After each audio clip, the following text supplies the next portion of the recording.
Hey, what's up?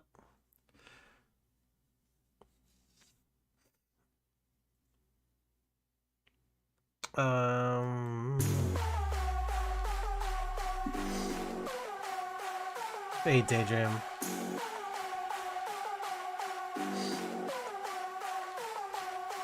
It's kind of frustrating, like, when I try and export, VoDs from Twitch. When I try and export VoDs from Twitch, it like the VoDs stay muted after Twitch mutes them. It's like, it's kind of annoying.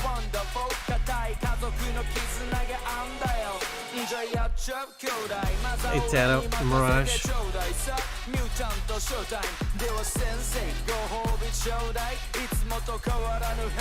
Alright, let's plus them up.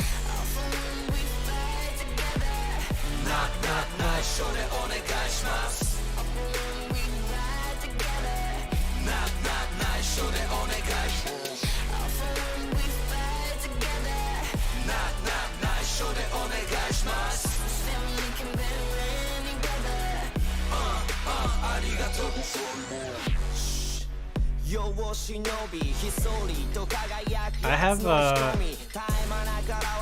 have a desire now to watch this movie. This Michael Bay Turtles movie. Alright, so about the theory you said about Jessica disguising Canon's corpse, two things I wanted clarification on. Nox 10 is forbidden for a character to disguise themselves as another without any clues. What specific clues were there, like that Canon's body was disguised as Jessica? Secondly, although the stake was in Jessica's back, she was on her stomach. Her face was not hidden by any means, just looking at the CG. Let's see. Hey, Hollow Man.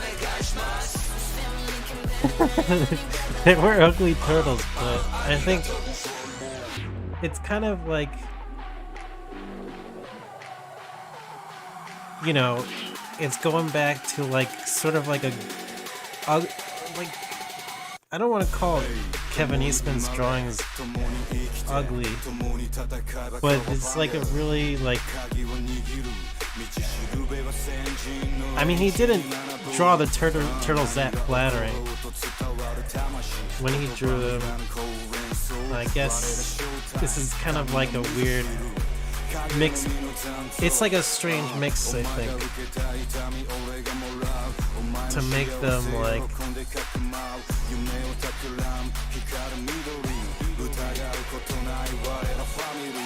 like not that aesthetically pleasing.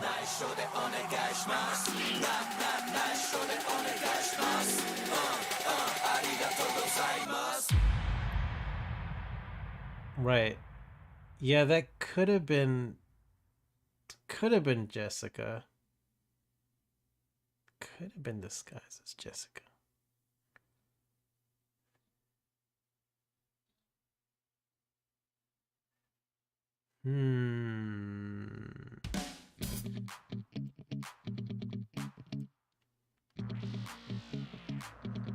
No. I think it's still possible. It's not stated in red.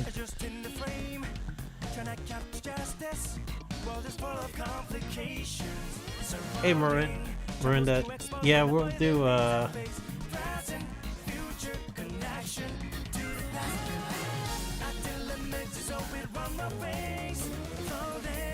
we're gonna do Umineko tonight. I was doing some theorizing while at work. So Miranda, my theory is that this corpse is actually Canon's. This is Canon instead of Jessica. Like Jessica disguised Canon as herself. They kind of switched. Wait a minute. Was there a scene where Canon was like, Jessica, I would help.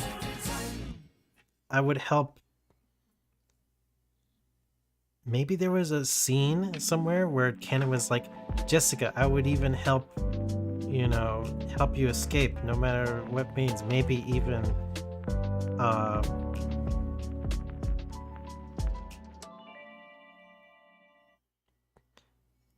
maybe even pretend to be you or something like that. Or something like some crazy shit like that. And then Jessica takes his proposal literally and then backstabs him and then starts, going this crazy killing spree for the rest of the Urashiramiya family. I have to look back at the logs.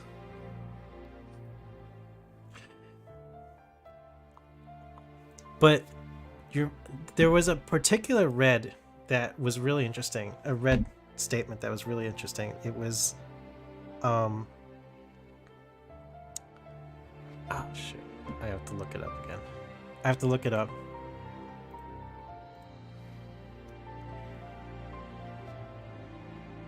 You got it, Mirage. +2 Stranger's Wrath.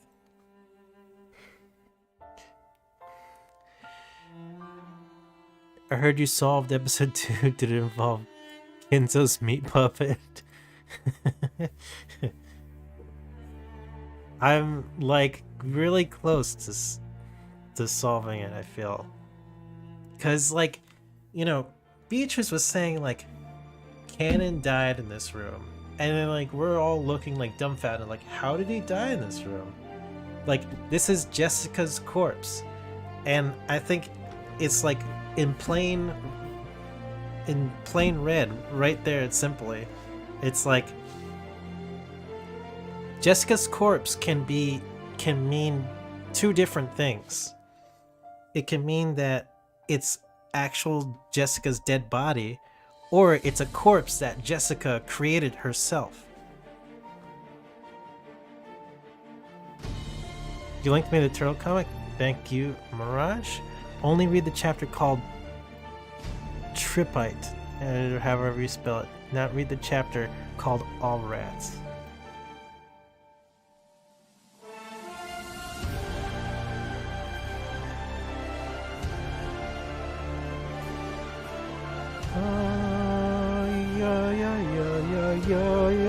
What is this? What is this? What's going on here? What is the cheese?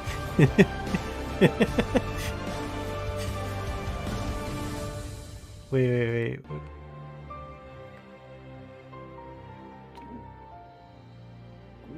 Wait, I have to look at this in full screen. What is going on? Show me Carlos. Oh my god. All right. That was good.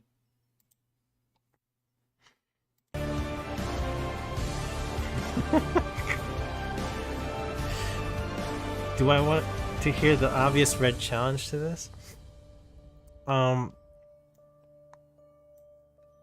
I think it's like the Knox. It's like Knox's 10th or something, right? Where it's like where was there any indication that something like this could happen, right?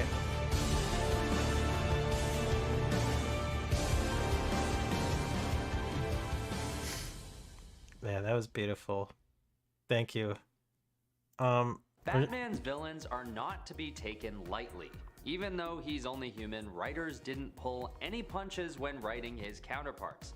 These are the top 10 most powerful villains who fought Batman. At number 10, we have Talon and the Court of Owls. Now, what gives Talon power I'm gonna look up his the might as doc an I individual have. villain, but the power he has over the Court of Owls, an organization that is I added some more red truth thingies, but I didn't get through that much in terms of on Batman single-handedly either. rhyme or One of the reasoning Talons, yet. William Cobb, is actually responsible for killing members of the Wayne family and so- also for attempting to turn Dick Grayson evil. Once Jessica. again, his level of brute force is not out of Batman's range. Cannon was killed in this room. Having this Cannon type of killed influence this on room Batman's equals life, truth. both on the streets of Gotham and in his personal life, at least has I Talon started- squeezing onto the end of So, again, as a refresher, I started to rewrite all these red truths as in like simplified logic terms.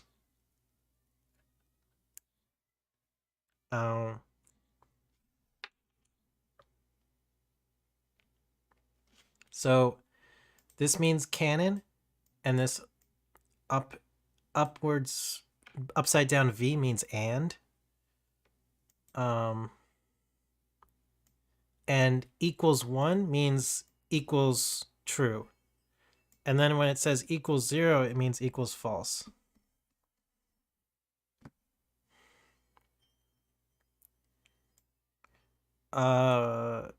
And these double arrows, these mean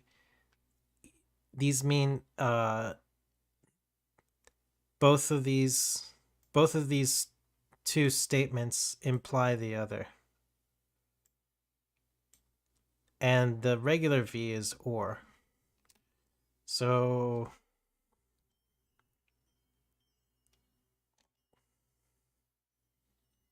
So one thing I noticed, the chapel doors, probably there's so much emphasis on like how they can't be broken in if they were locked. But there's no indication in red that they were actually locked in the first place.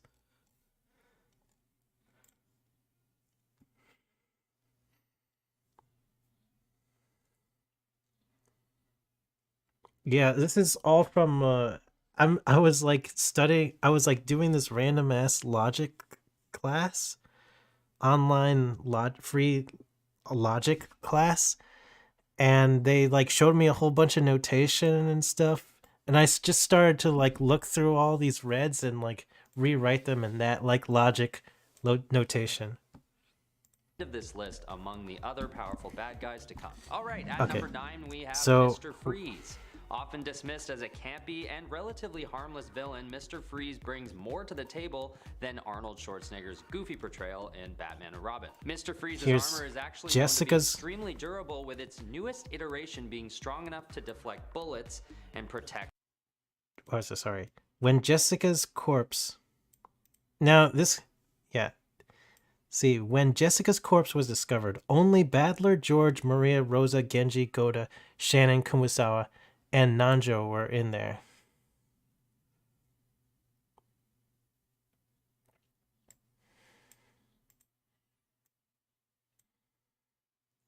So another way to call Jessica's corpse, another way to rethink what Jessica's corpse means is it's a corpse that Jessica created. And so Jessica is also included. Maybe this means that Jessica discovered her own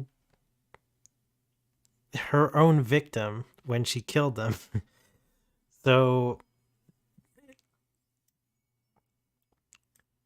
in some sense, this little add-on, when I was rewriting it in logic terms, it didn't make sense to me at first, because like it's not like Beatrice stumbled at all while saying this all in red. Like, these were the only people in this room. The corpse and Badler, George Maria, blah, blah, blah. And then, like, put it through in that whoops as, like, kind of like a little way to pretend like she messed up the red or whatever. But if she messed up the red, it would never have been said in the first place.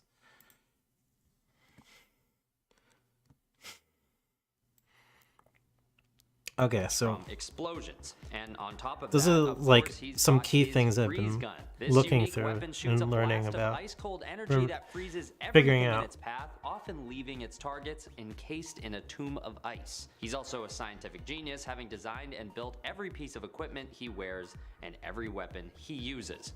So his capabilities for years to come may only get more and more dangerous to Batman. I think as he everything else innovates so his far armor and weaponry further. is stuff And I've time is already on his side, considering his theorized lifespan and has thought out of. increased since the day he started wearing his Sub-Zero suit. At number 8, we have Solomon Oh. Grundy. This villain may not strike you as posing a huge threat to Batman, but you might be surprised. Also known to be a villain to Superman, Solomon Grundy is actually known to have a strength level on par with the Man of Steel himself. So that alone is enough for this guy to make a list about sheer power. With many of Batman's villains being tricksters and glorified terrorists, Solomon Grundy's extreme power has him standing out from the crowd, no matter which way you look at it. And this villain has literally been dead before, so it's insinuated that he's pretty much invulnerable. And if Batman ever finds a way to take him out, it most likely won't be for good. And it surely isn't ever easy to do so either. At number 7 is Deathstroke. Slade Wilson, or Deathstroke, is an extremely powerful bad guy who is basically a genetically enhanced super soldier with super durability, speed, strength, everything. Super everything. He is also a skilled tactician and martial artist, making him extremely competent in battle. In the Identity Crisis storyline, Deathstroke is hired by Dr. Light to protect him from the Justice League, who are tracking him down for a horrible crime. When Deathstroke comes after the Justice League, he shows them just how powerful and strategic he can be and takes out all Okay, of them, there's more including stuff I Batman, need to talk beating him about, up but so badly that he doesn't really see let's another get beating on to like this drawing. until nightfall. At number 6 is the Predator. This bad guy isn't from the Batman universe, nor is he from any comic book world originally. Predator started in the self-titled movie featuring Arnold Schwarzenegger. Weird. Got- That's the second time Arnold has made an appearance on We this got list. Anyway, 30 this minutes of villain is good a very old unique drawing one, and he commission faces stuff. off against Batman in Batman vs. Predator, a comic book series in 1991. Let's it's a pretty epic face-off that let's draw lasts some. 4 long issues, Is that and there Batman are some pretty RoboCop? epic moments. What ends up sealing the deal for Predator is when Batman equips a very powerful armor and uses all the gadgets available to him to take out the alien. But the final tool that does the trick ends up being a baseball bat. Yep, you heard right. Batman beats the hell out of Predator with a baseball bat, leaving the alien to finish himself off with his own sword. It's a pretty brutal defeat. But did we really expect Predator to win? At number 5, we have the Batman Who Laughs. This villain is a force that Batman only faces off against here and there, but when he does, it's never an easy fight. This is because the Batman Who Laughs is a disturbing combination between Batman and the Joker, giving him the smarts and fighting skill of Batman and the absolute insanity of the Joker. Luckily, in the fight I'm thinking of for this entry, Batman gets the best of this crazy villain and gives him an absolutely savage beatdown. But it never seems to be enough to wipe the smile off of this villain's face. So it's not the most satisfying win for Batman in any case. The Batman Who Laughs has the power of Dr. Manhattan, as well as the power of every crisis in the history of the world. Dr. Don't ask me how Manhattan? this happens, but when it does, The whole of reality shakes in response. At number 4, we have the White Martians. With the same power as Martian Manhunter, these extraterrestrials are nothing to be taken lightly. Much like other classic depictions of alien creatures, these guys have a proclivity for taking over other planets and enslaving races at will. So when they get together and form a team called the HyperClan, the Justice League only finds out about Junko their plan Trees. Ooh. after it's too late, and it's chaos. Basically, the Justice League gets totally overpowered and all the team members are captured, except for Batman. Yes, they think Batman is as good as dead, so they leave him on the battlefield to die alone. But can you guess whether or not that's what happens? Right, Batman comes back with a vengeance and carries out a stealthy mission to take out the Martians one by one and frees his team of heroes before it's too late. But it's a close one. At number 3, we have Ares, the god of war. In Dark Knight's Metal, there are a number of different incarnations of Batman, and all of them are extremely powerful in their own ways. But one that might stand out from the rest is basically Batman wearing the helmet of Ares. Ares, for those of you who don't know, is the god of war in ancient mythology. And just to show how supremely powerful Batman can be, writers decided to put him in a comic with Batman and have Batman face off against him and win. He does get help from Wonder Woman, and it's by no means an easy fight considering Ares is after all the god of frickin' war. But Batman ends up taking his helmet and becoming the new god of war in the process. This sort of turns him into a tyrant, but that's besides the point. Ares is definitely one of Batman's strongest villains he's ever fought. At number 2, we have evil Superman from the Dark Knight storyline. This one, we all know.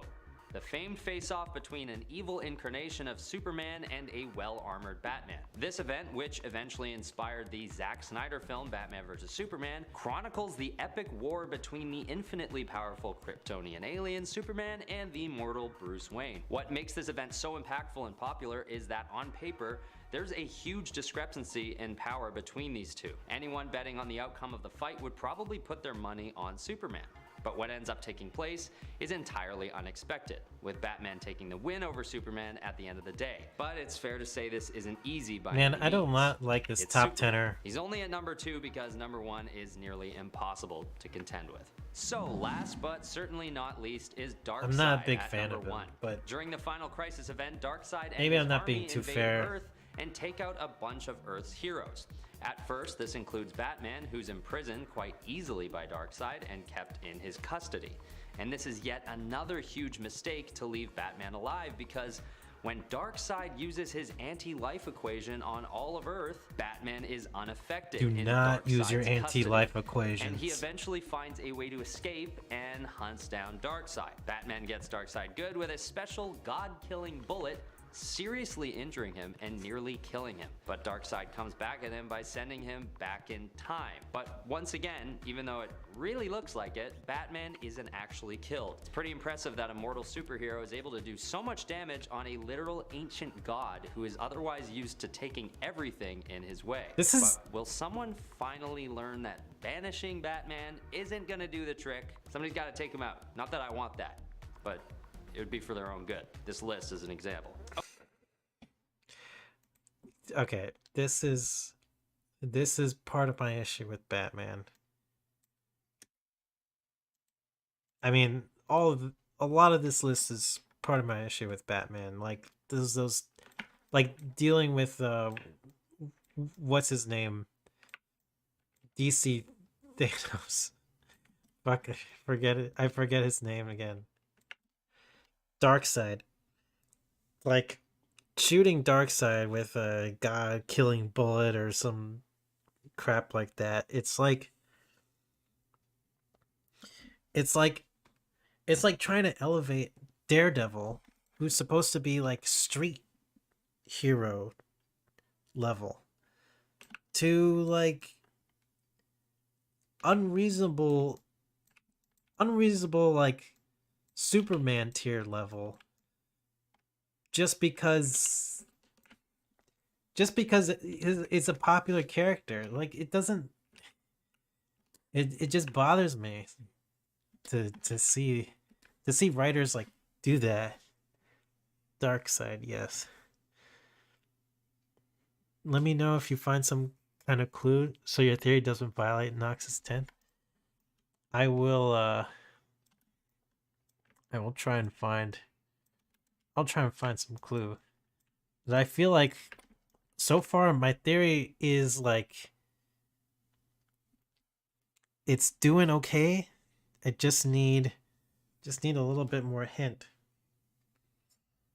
Or not hint, but like I need a little bit more substance from like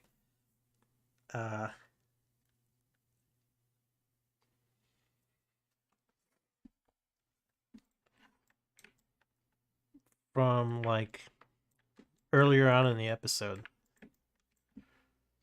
Okay, that's the end of the list. Did you guys agree with my selections, or did you disagree, or somewhere in between? Leave all your thoughts in the comments below and let me know if I missed anything. Enjoy your social media with responsibility, but follow me on Instagram if you like to keep up with me. Until next time, this has been Top 10 Nerd. I've been your host, Ben Ball. Stay nerdy. Ben Ball.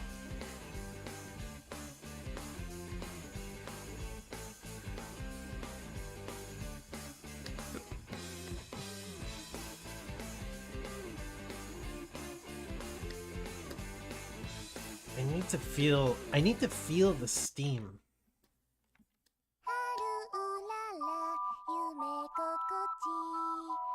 I need to feed the steam.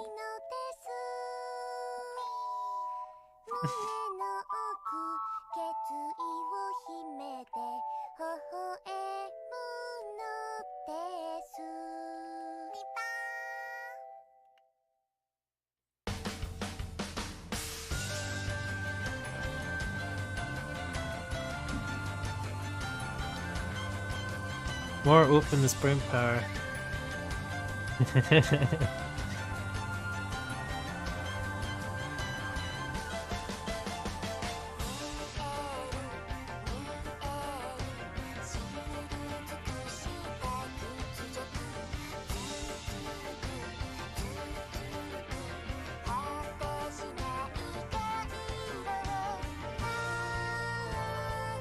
It's interesting, like, if it is the case that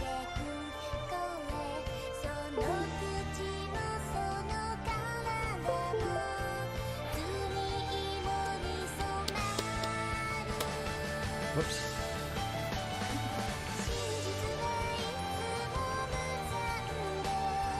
The greatest anime of all time. Get your lame. What's this get your lame on?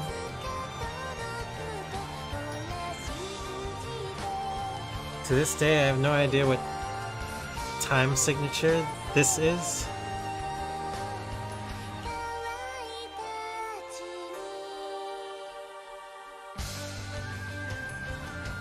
What do you mean by time signature? So that's the best you can do? You should change your catchphrase to get your lame on. I never watched that series, but I wonder if I would like it. Just, you know, what you said about Jessica was also suggested by Beatrice, so that can count as Nox 10th, I think.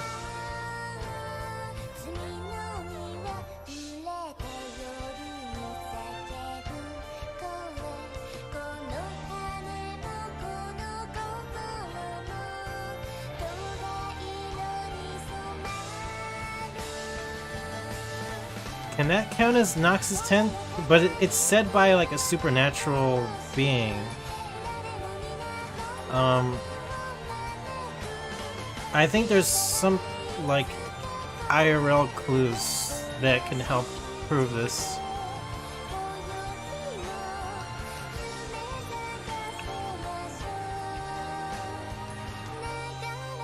It really does match Rika's character here. I think that is a funny little side note. It's like Beatrice is kind of like, in a way, she's like toying with Badler, like with basically revealing who the culprit is, like in like the first go, but like saying it in such a twisted way that it's still true, but also just like messes with Badler's head. I think it's kind of really really smart, because I think it would be a really smart way to trick Battler here.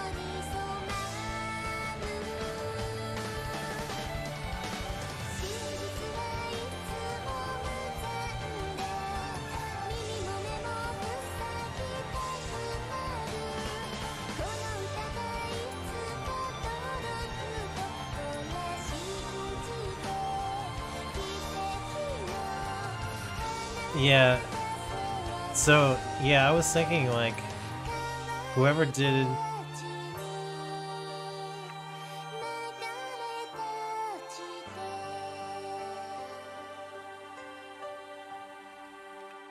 When...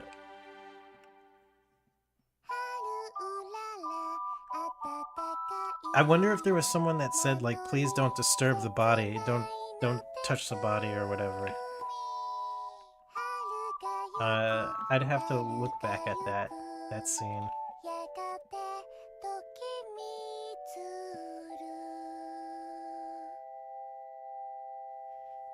It's never stated in red that gravity exists. True, yeah. But like, something like that would violate Knox's rules, I believe. It's like, then you're getting into the realm of like science fiction. Are you the one that gives the hand jobs? Joan says, yes, I am. He says, well, wash your hands, bitch. I want a cheese sandwich. Good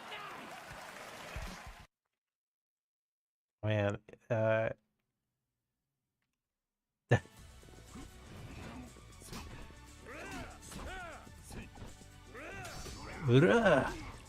whoops.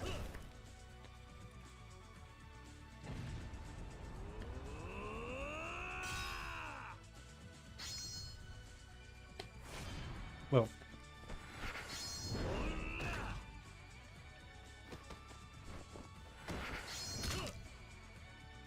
By the way, not sure if you got my message regarding the Mirage timeline. There are 16 story arcs in total. Oh, okay. What?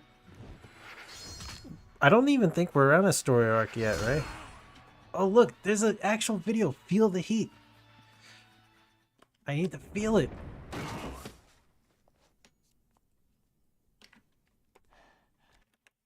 Thank you, Tato.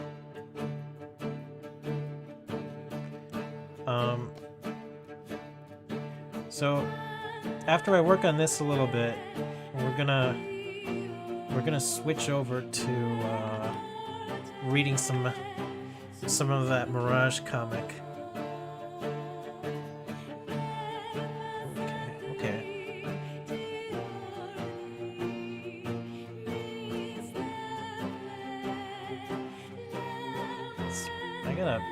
So the slight problem I have right now is I've got too many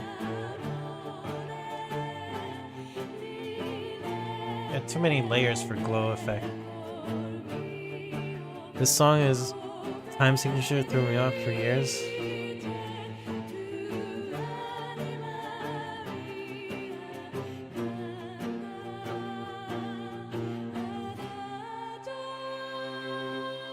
When you say time signature, you mean just like how long the song is, or?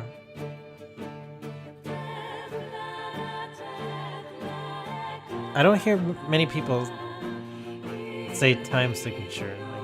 I'm trying to clarify what you mean. Maria with her dad progress. Okay.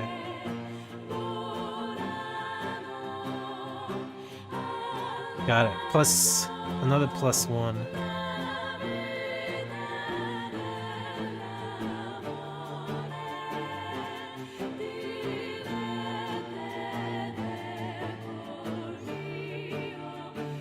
We're on the early years story arc? Oh, okay. Let's save progress. Do you know music and music theory? If you know music, you'll know what a time signature is. If you don't... Yeah, I don't really understand music theory that much. I don't know. I don't know that much about music theory. I just hear sometimes other streamers talk about it, but I haven't really studied it on my own at all.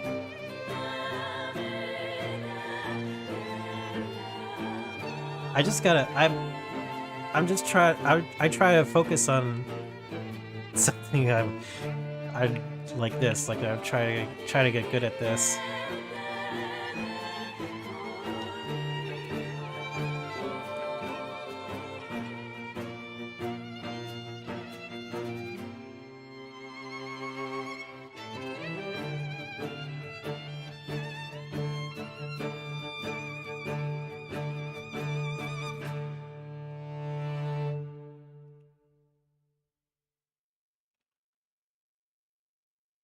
And now for some jokes.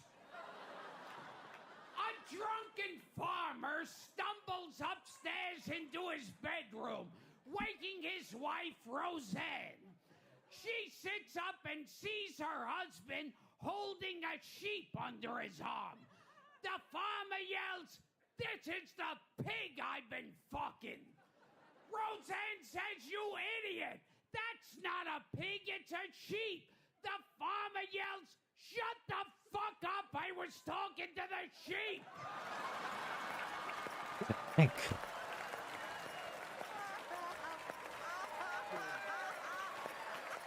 Thank you, good night!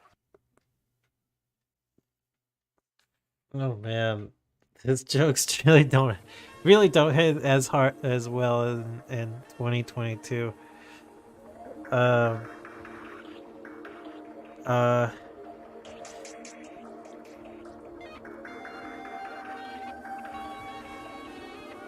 In short, almost all music is broken down in musical phrases. Those phrases in turn are broken down into segments, and a time signature is the nature of what those segments are like.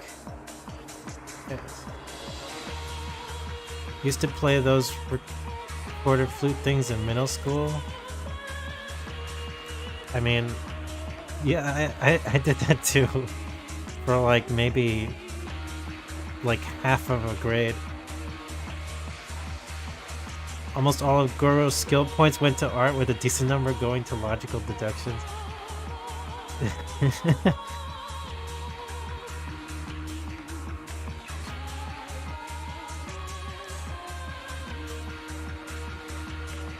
His Oprah Winfrey joke is hilarious.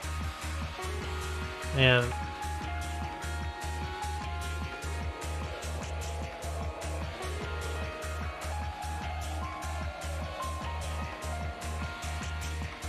I just need to feel the heat. That's what I need to do.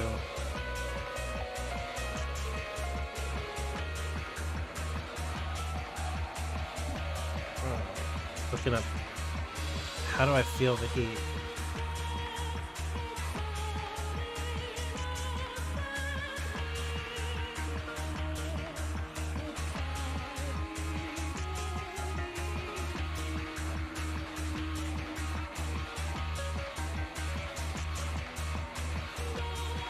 Oh.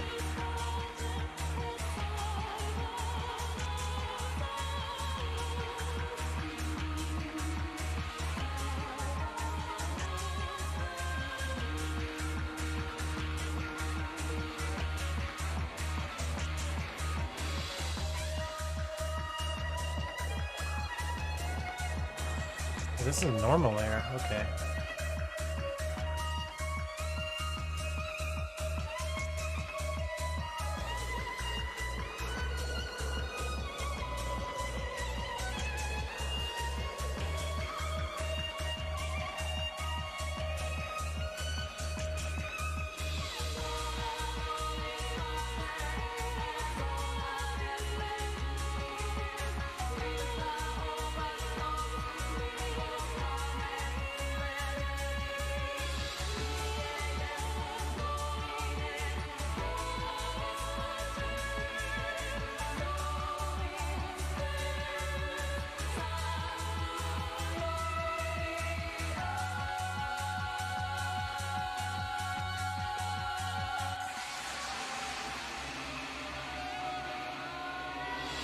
Perform your ultimate heat action on this damn piece.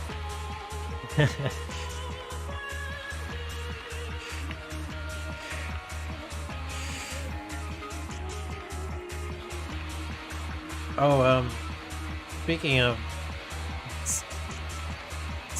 pieces, Asterios contacted me again. He wants to commission me again for, I think he wants to do another RPG podcast.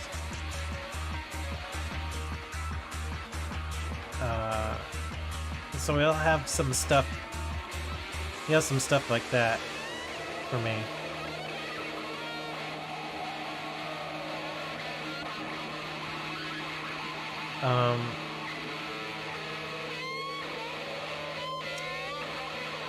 But I don't know. I don't have any idea what this thing is that he wants. So it's a little.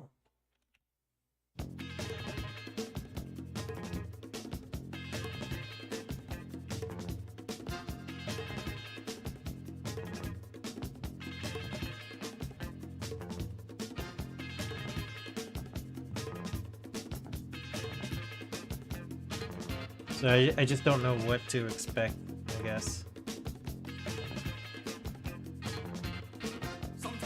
I mean, I have to do a little bit of research into what this thing actually is. It's something called like Songrequest.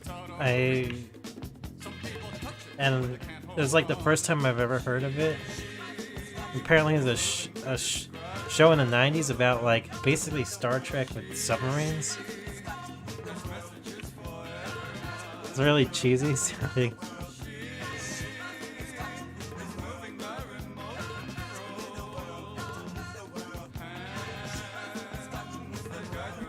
How's the podcast going? It's okay, but the Jacked show, it ended. The Jack show ended. Tomorrow, what am I doing? I don't know. But I got the last bunch of cards. He sent me a bunch of these cards, and also like a thank you for playing card. Thanks for playing. I thought that was really sweet. Like, wait, does it read backwards on here?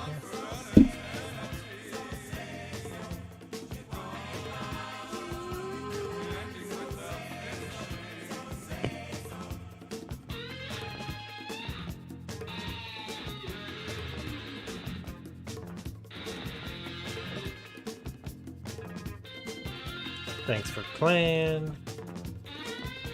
And then this guy, I'm sure you might remember him.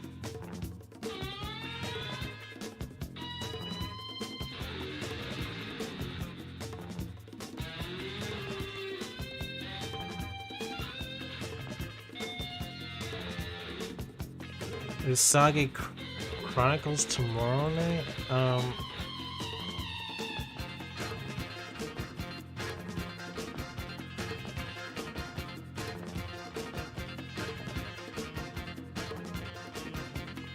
I'm thinking like Saturday or Sunday. We watch that.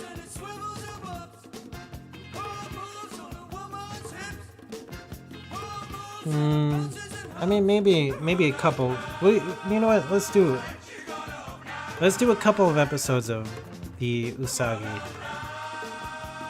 tomorrow, and then that'd be it for like anime watching, and then we do our regular. We do some regular streaming after.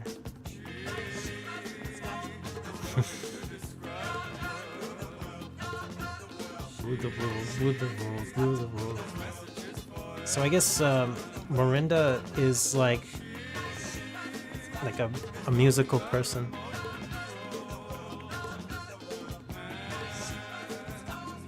Morinda, the... Did you like study an instrument or like a vocalist or something?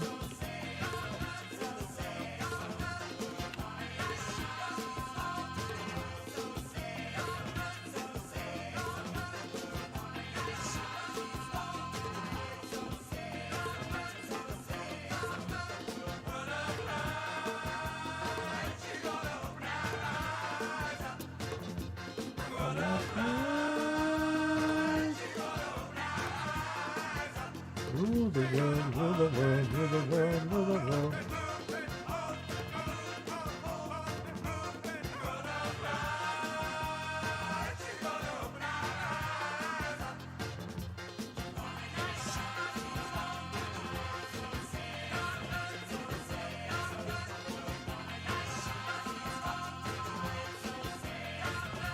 You know some music? Cool.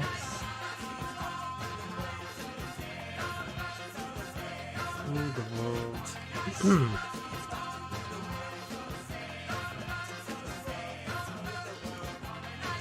I'm trying to figure out like a good brush to use for all this.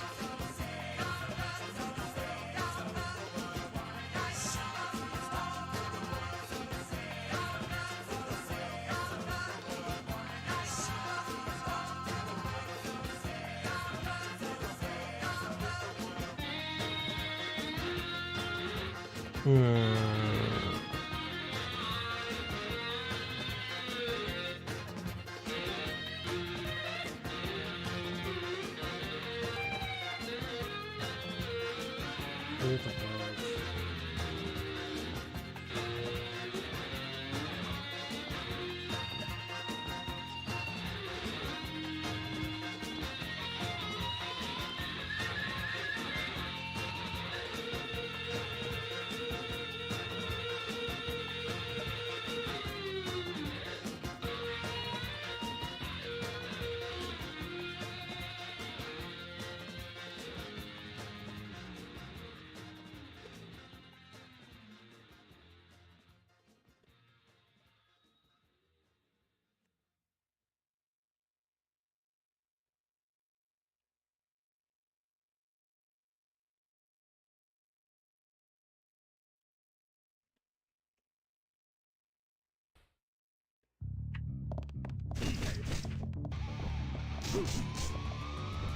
Oh, more heat.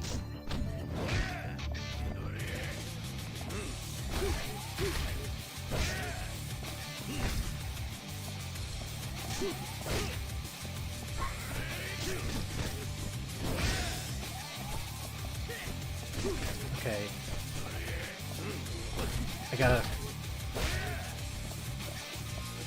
gotta feel it.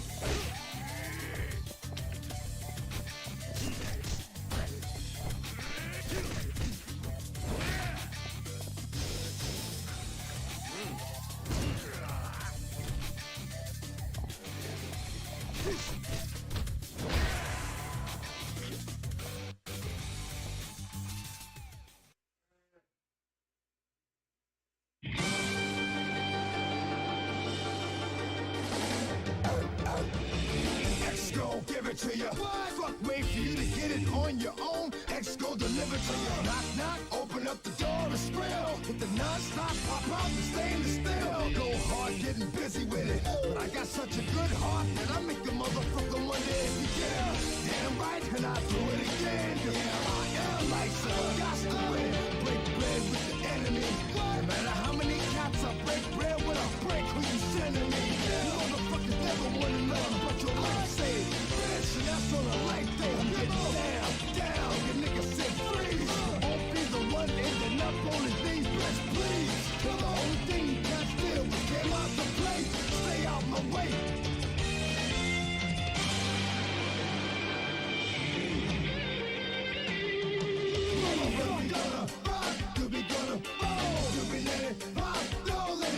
I think heat bullets make sense.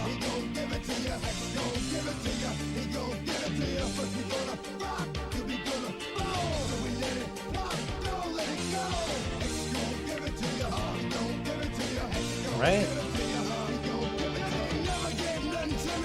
Every time I turn around, cats got their heads out, wanting something from it. I ain't got it, so you can't get it. Let's leave it at that, 'cause I ain't with it. Hit it with full strap. I'm a kill nigga, so I face the world like a girl, like a bullpen. You against me, me against you. Whatever, whenever, now, fuck you gon' do? Nigga, you gonna rock, you be gonna roll, you be let it pop, don't let it go. X gon' give it to ya, he gon' give it to ya. X gon' give it to ya, he gon' give it. Hey yo, where my niggas at? I know I got them down in the beans, give them love and they give it back. Talk too much for too long. Don't give up, you're too strong. Love to the wild, wild hunters. Yeah, shout out to niggas that done it. And it ain't even about the dough. It's about getting down for the stand for the dough. Cause when you gonna rock, you be gonna roll, you be let it pop. Don't let it go. X gon' give it to ya, he gon' give it to ya. X gon' give it to ya, he gon' give it to ya. Cause we gonna rock, you be gonna roll, you be let it pop. Don't let it go. X gon' give it to ya, he gon' give it to ya. X gon' give it to ya, he gon' give it to ya. Cause we gonna rock, you be gonna roll.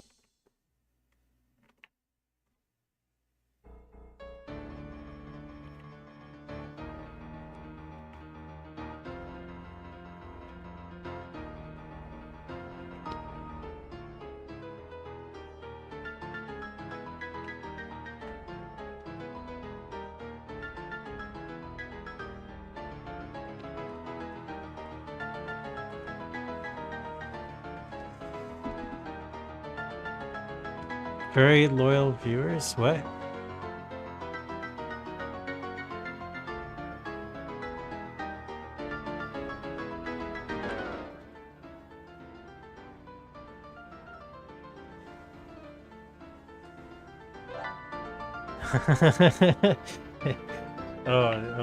Those people, right.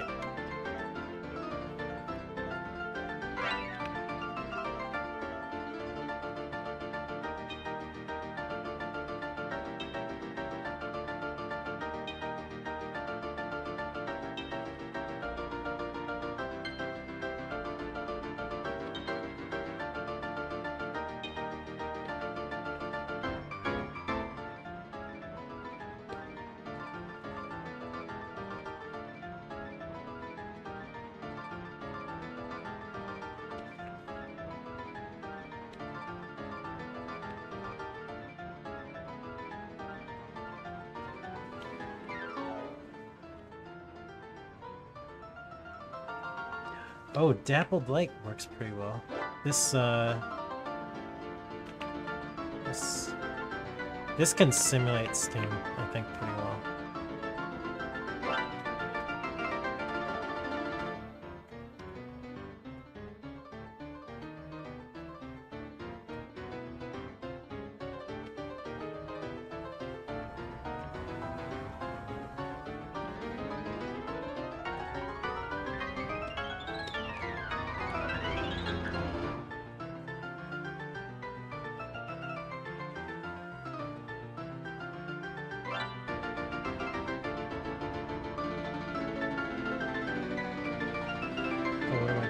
What did I do?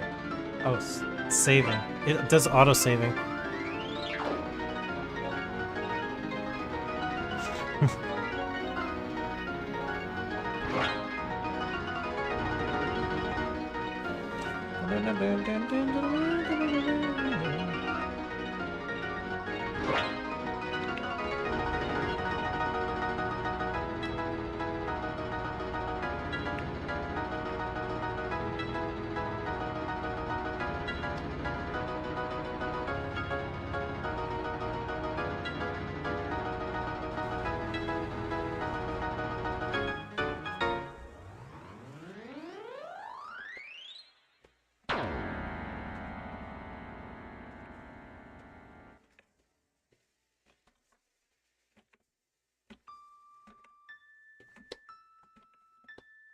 I think it's important for me to understand the emotion as well behind what happens when someone really goes into the heat.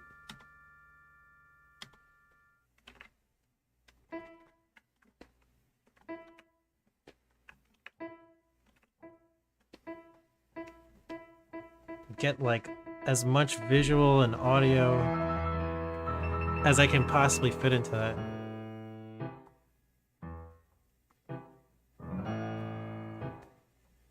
Usagi Chronicles says Rise of the TNT meets Jackie Chan Adventures. Oh.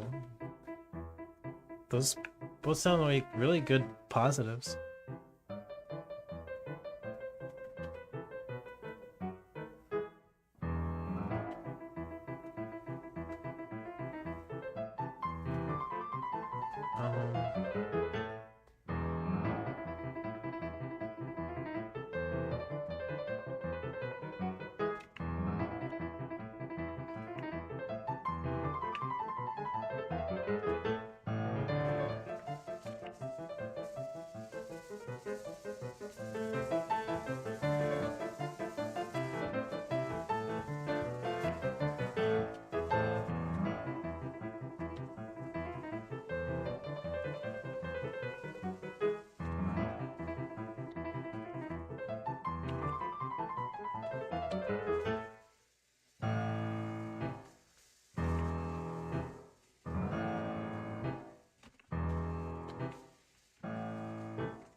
Magnifique.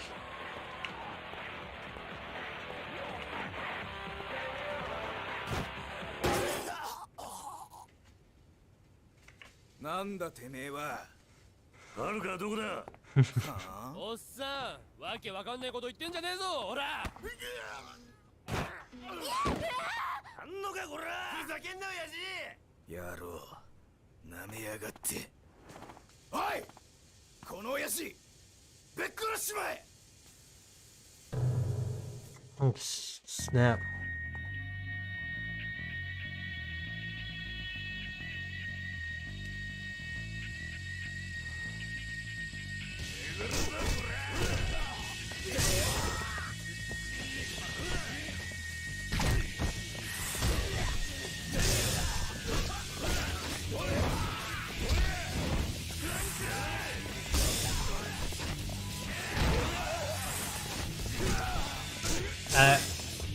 I think the heat is like packed with a lot of emotion.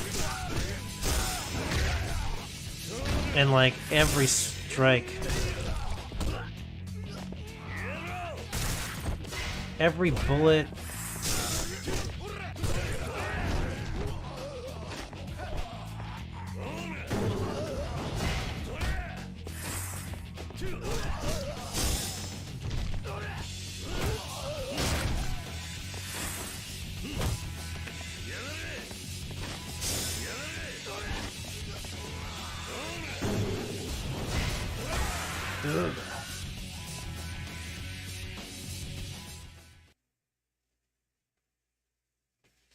rough one. はるかをどうしたどこにやった知りません。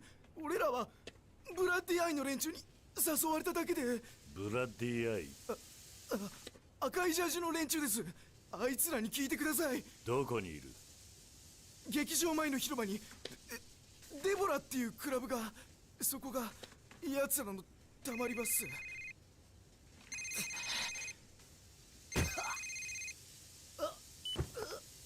桐生だ伊達だ。警察におかしな動きがある。本庁の捜査一課にはるかの捜査依頼があったらしい。一家にどういうことだ詳しいことはわからん。ただはるかは誘拐の被害者ってことになってる。と登場会とは別の組織が動き出 This し is たんだ。 pretty. 桐生、 It's pretty 奴ら intense, I に guess. はるかを抑えるんだ。急げ。 It's a manifestation of fighting spirit. All right, that's.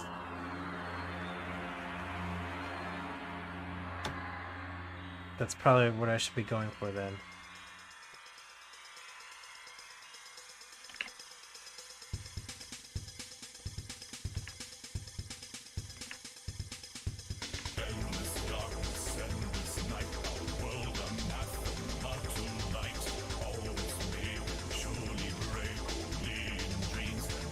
All right. We technically past 30 minutes, but I was on a little bit of a roll here, so I think it's justified.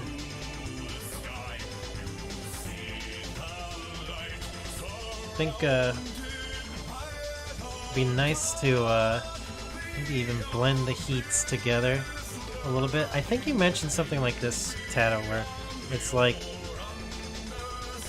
when he shoots through her heat, it like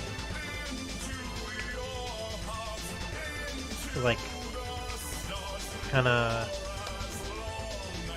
reacts to it with.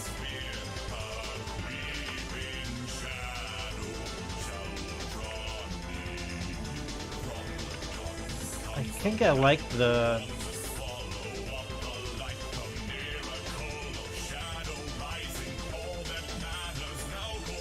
purple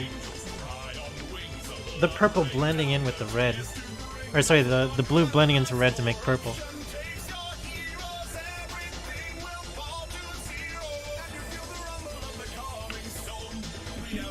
I think I'm getting a handle of it.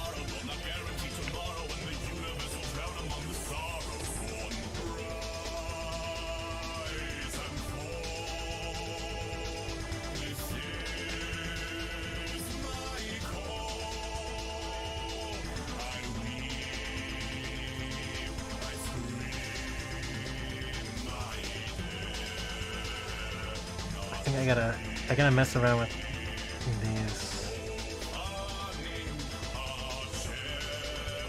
Whoops. Oops. What am I doing?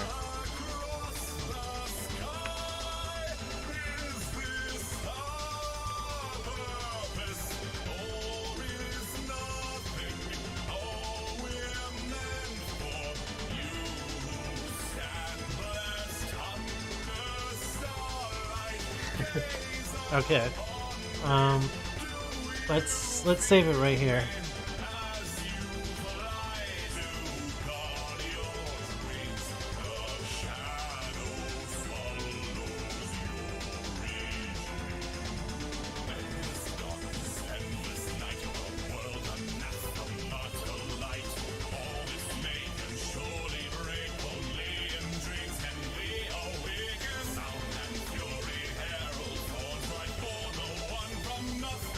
All right, let's check out the turtles.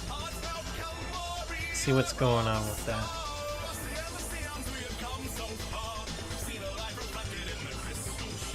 All right, so which one was it, Mirage, that you mentioned?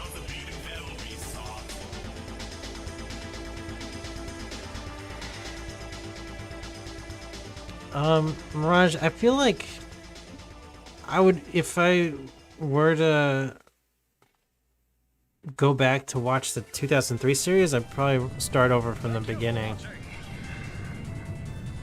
Like, comment, and subscribe. Can you spare $1 on Patreon? Every little bit helps. Special thanks. Shit, what chapter was it again?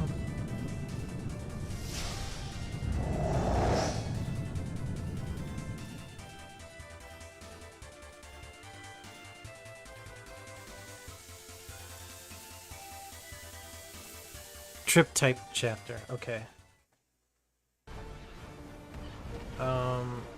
Shit, I don't know which one that is. Would it be near the end? Oh, there's the crocodile.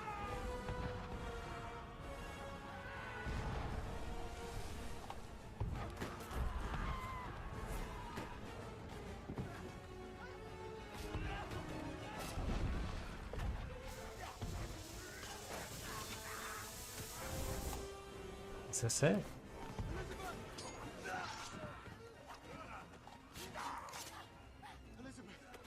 Where does it? It's.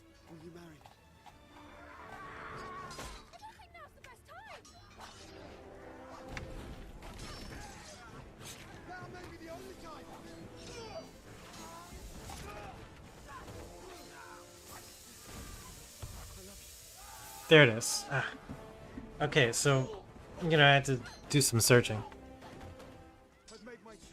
Technically.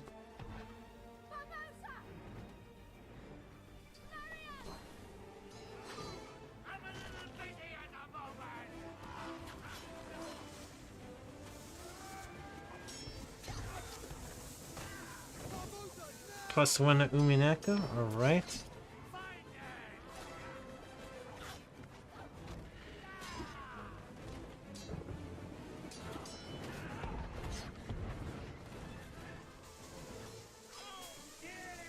Schemas. A story. Wait, we're not starting with this, right?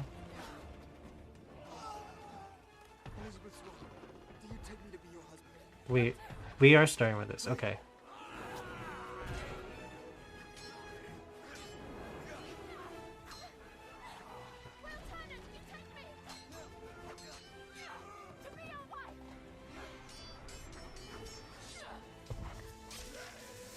Okay, schema, mental structure we use to organize and simplify our understanding of the world around us. We develop schemas. We notice how to interpret how we make decisions, how we act. My name's Donatello.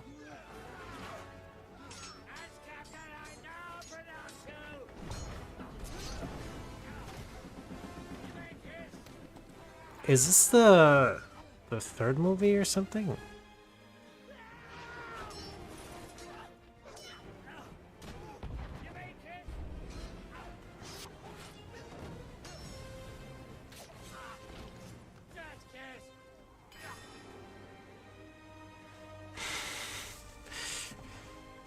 Oh, +2 to Umineko?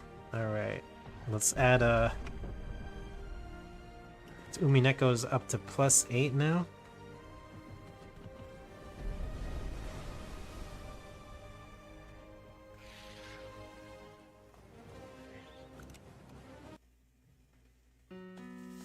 Oh, okay.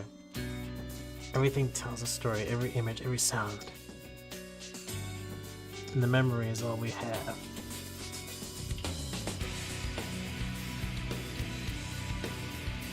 My sons, there's but one final lesson for today. Lesson that requires your utmost concentration.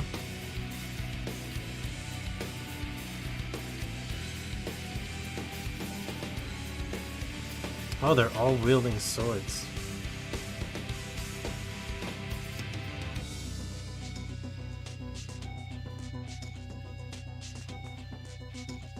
Master, can we go out in the sewer and play pirate, please? Avast, 'tis Davy Jones.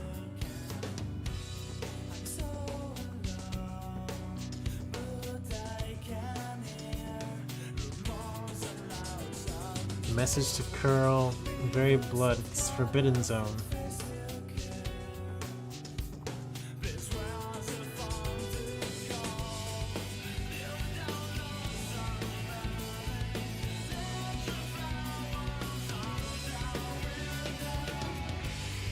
Make way for the Raphael Rock and Roll Show. Gee, Raphael, I told you to keep it down.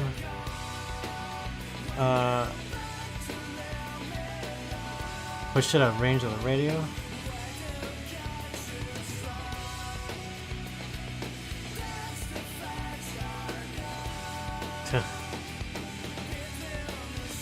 Oh, what the hell?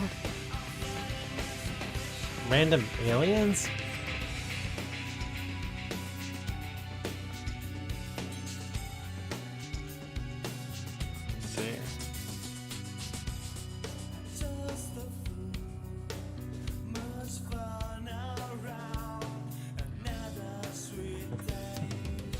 Wow, that's crazy.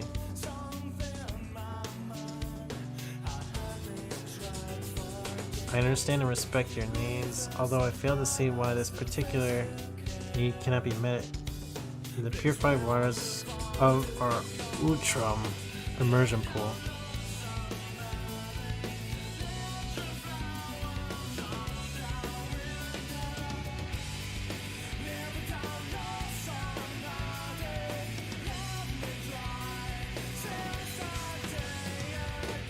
Leatherhead. Why is that name familiar? I feel like I barely see this character in TMNT.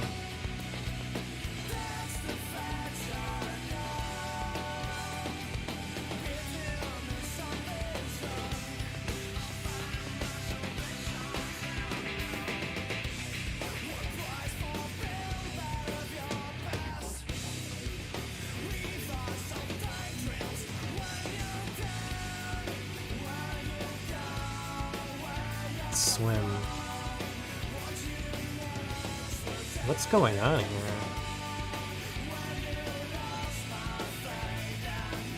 HMS Terrapin Terror.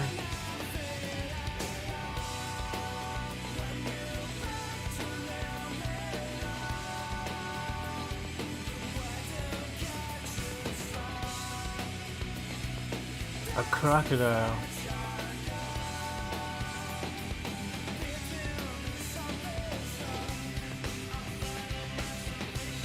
Big brain.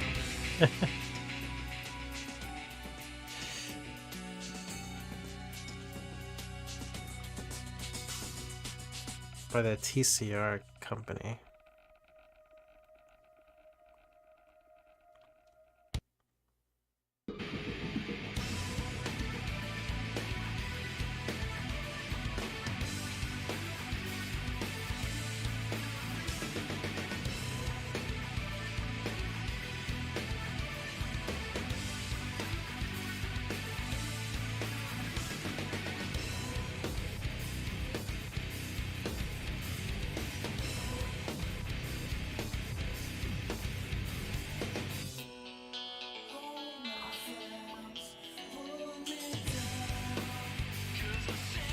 Why is he throwing rocks at it?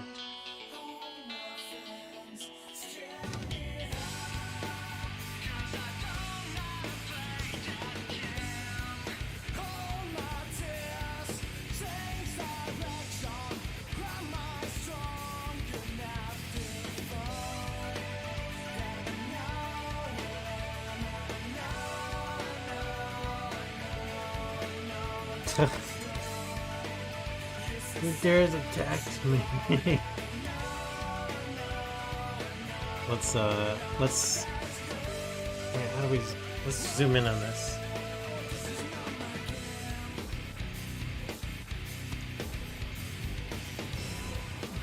Was to be alone to enjoy the solitude that I so often crave.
Got you.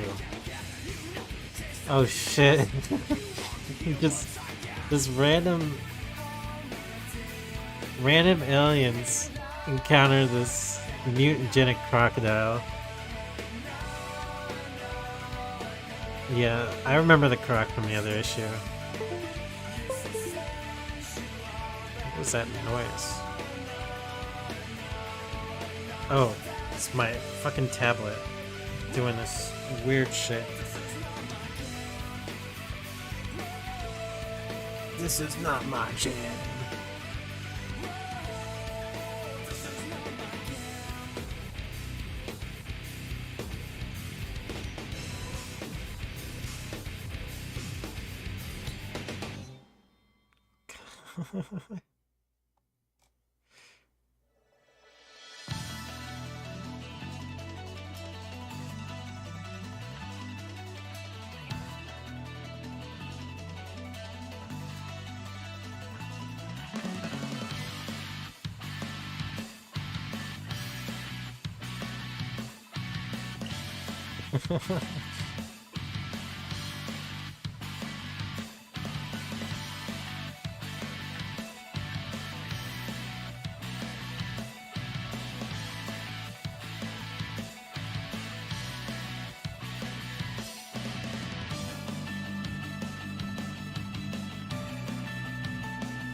They are Sigmurthites, age-old enemies of the Utroms. So, she's like she's working for the Utroms? Or she is a Utrom cyborg? With like a Utrom in their belly or something? Like, what's his name? Krang?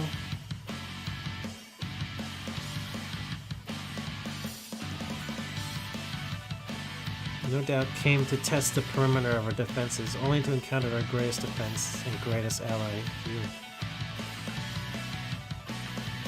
You and your stupid rocks could have gotten us all killed.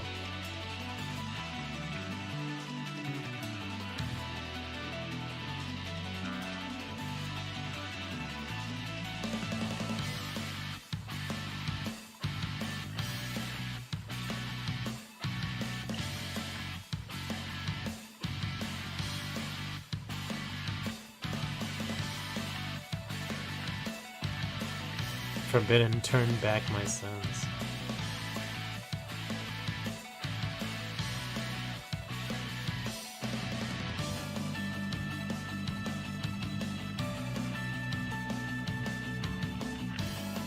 Superheroes then swam away with it and gave it to the shark and after.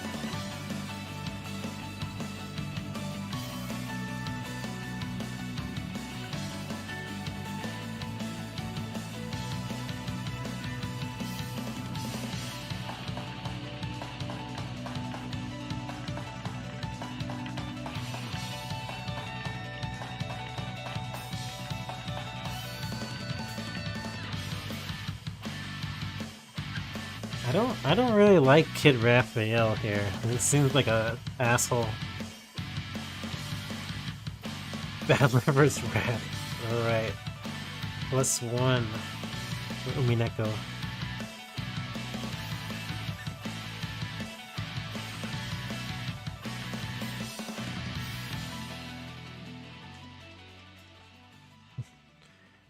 My father, my brothers, my family, history, memory. For what else is left?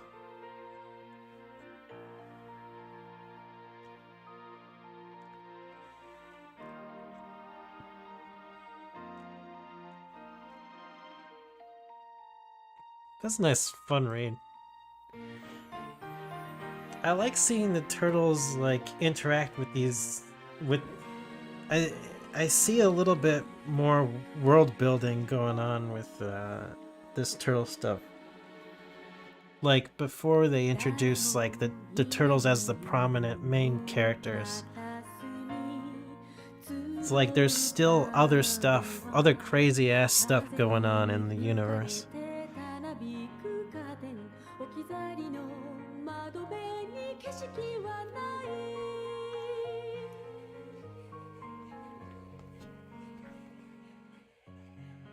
Okay.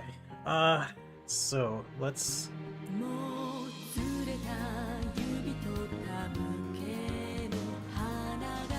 complete. What's next? Back to Junko Trace. Boy. Maria with her dad progress. Increase video game. And then Battler vs. Rat.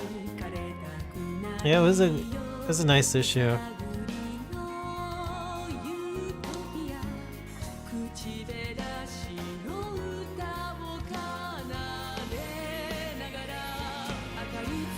This is a nice song too. It feels vaguely Umineko.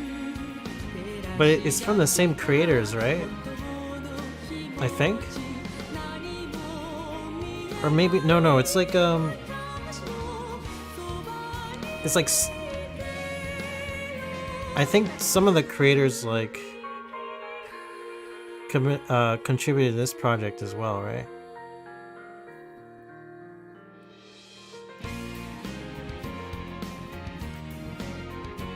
You like the Karai issue with the amulet?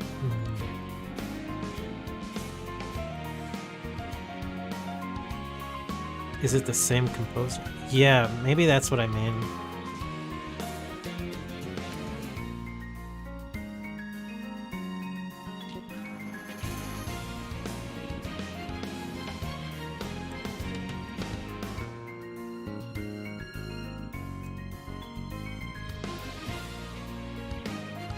Alright, let's open up Junko Trees.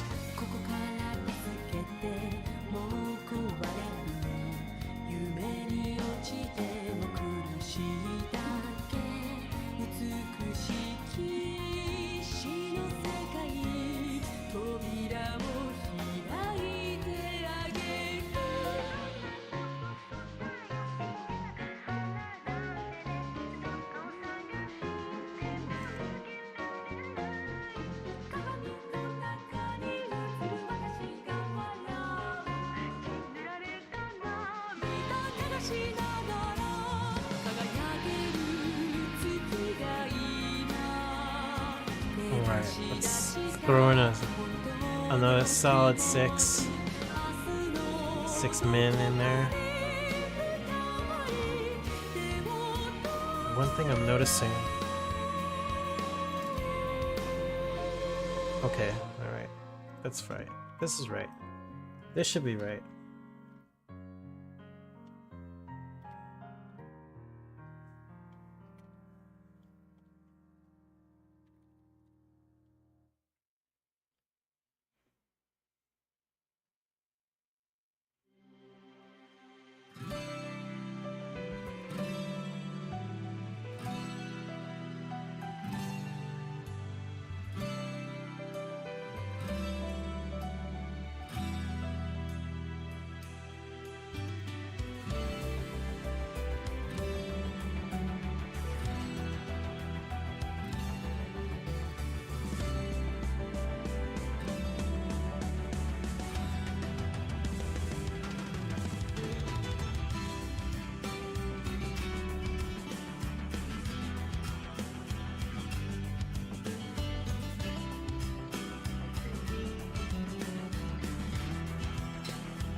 Wow, I can't believe it's still under 6 minutes right now. 6 minutes have not gone by yet.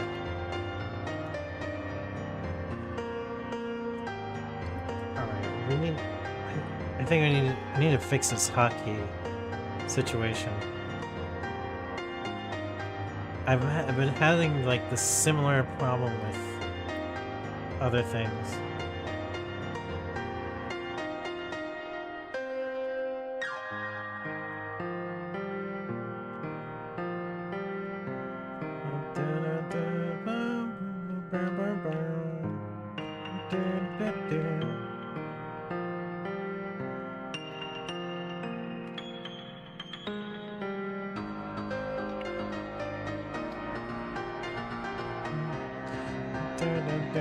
Back with reality.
All right, we need to change this hotkey.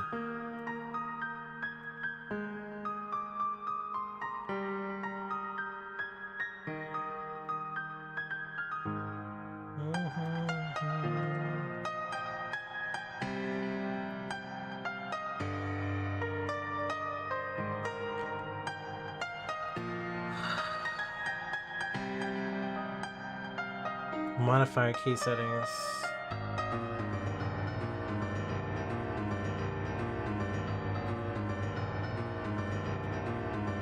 Wait.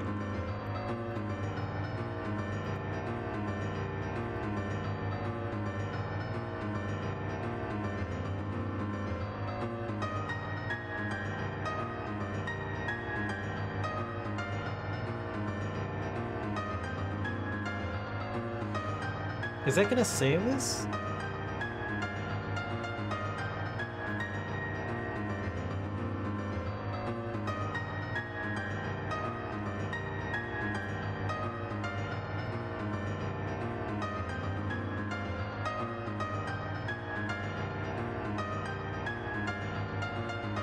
Okay.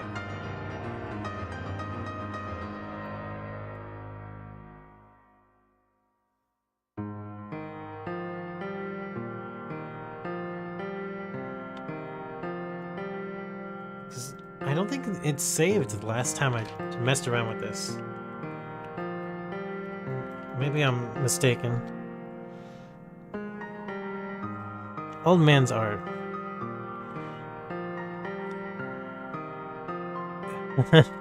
1 hour equals 5 minutes?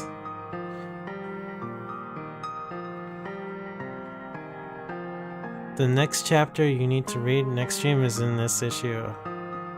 The All Rats chapter. Sounds good.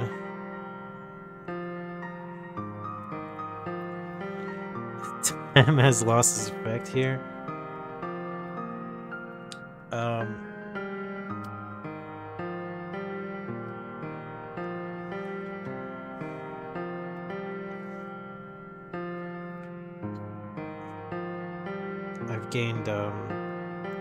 I've gained Jotaro's freeze time ability.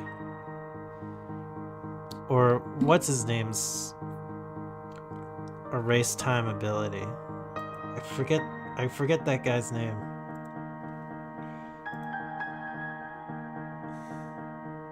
Alright. Bito Kek. Oh shit. I think I clicked the wrong thing.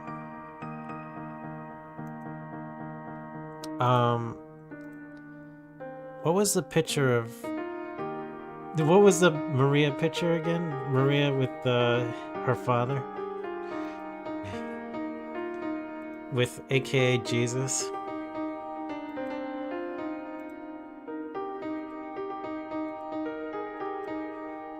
Thank you.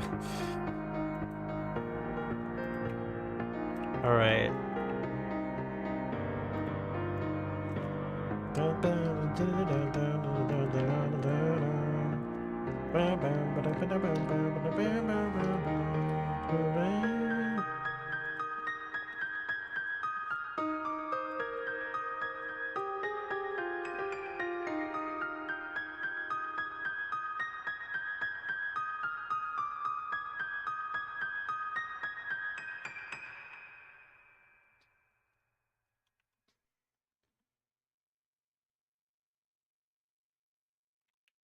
When I close my eyes, it's like Jesus comes to me. And the opportunity for Sonic came along, and the people they were trying to sell Sonic to were ABC. So I was an ABC personality, and so it made it organic for their sale. Like, hey, well, if we get him to do the voice, you want to put it on the air? And ABC just like, I saw this release the one. balloons. I was on a television show at the time, going to school also. My mother did not take that for granted, and so, you know, working around my schedule was a big deal. Normally when you voice all these characters, everybody would be in the room at the same time, and you do it kind of like a table reading. So the guy who's doing Robotnik, you know, and Tails and everybody, they're all in the room doing it together. And I couldn't be a part of those sessions a lot of time for my schedule. So I would be in the room by myself. Now, there's an advantage that you have as an actor in being in a room by yourself, is that all the time is for you.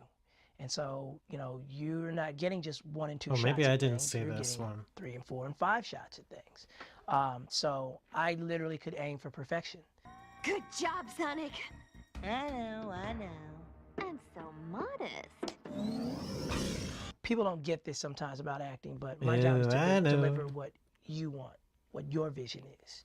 So that's what I mean where I'm talking about, where I say, like, if I get 4 and 5 takes to do that, I have a better chance of delivering what you want. Sometimes people have the impression of acting like, everybody shut up while I do my impressionist thing. It's like, no, it's not like that, man. These people have very clear ideas of who Sonic was, and I was just really able to step into that costume, to be quite honest, via voice.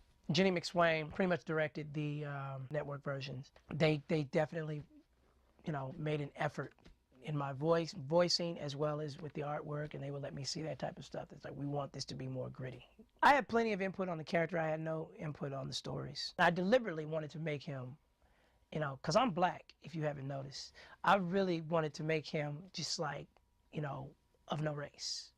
So when you listen to Sonic, I don't think you even get an impression that, you know, it was like, is he black? Is he white? Is he surfer? Is he whatever? No, instead he's just hero, just fast. Sorry, bolt brains, got a juice.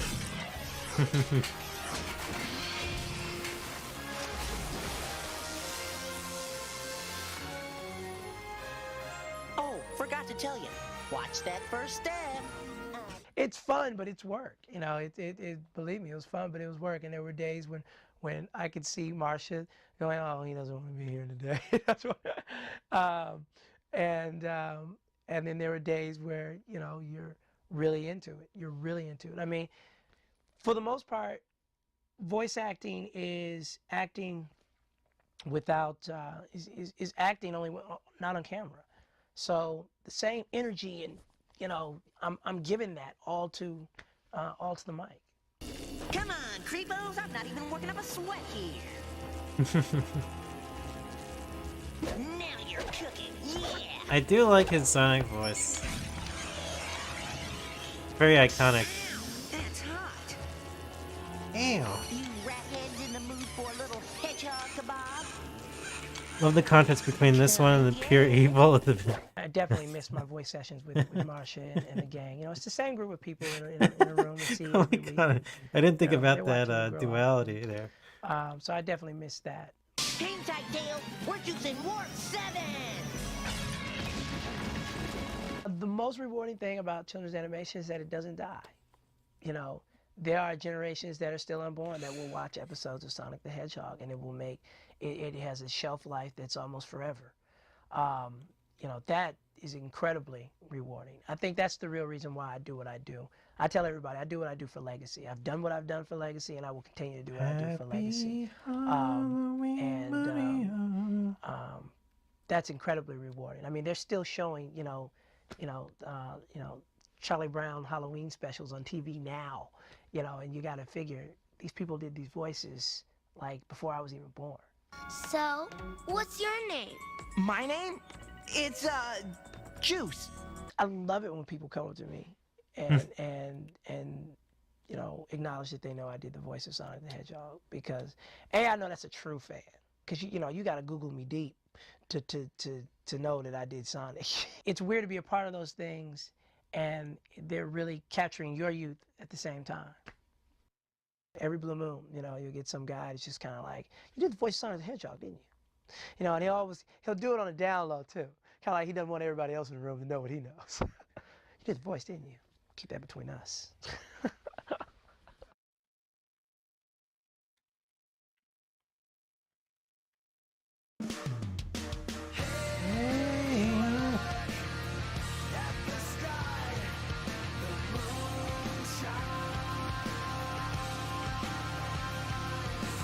Hey, look at the sky, the moon shine.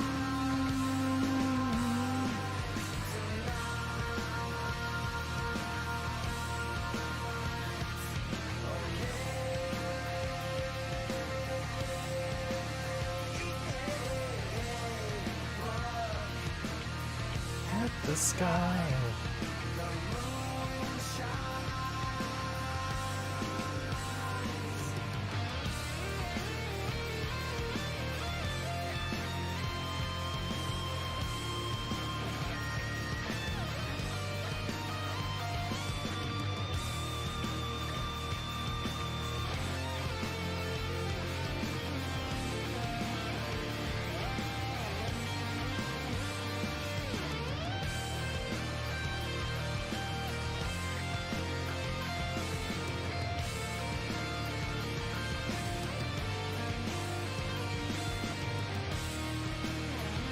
Oh, you know what? Wasn't there like a... There was like a lollipop or something?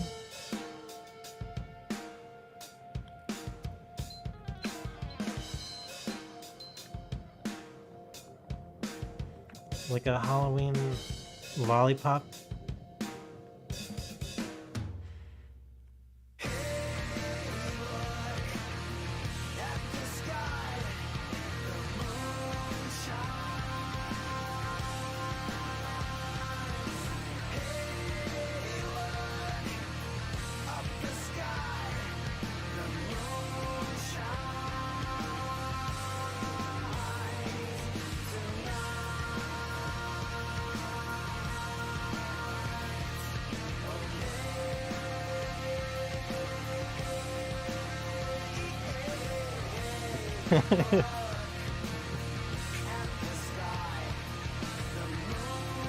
Don't forget to stream Umineko today.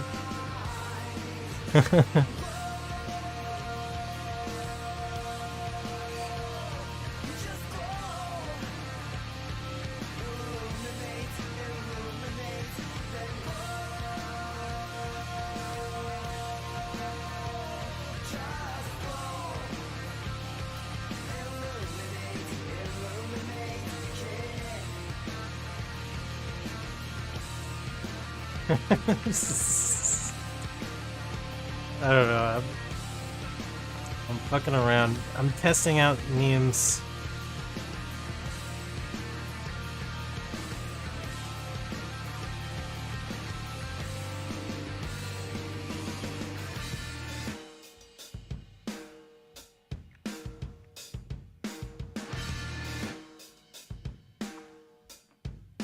Ah, that's what it looked like. Thank you.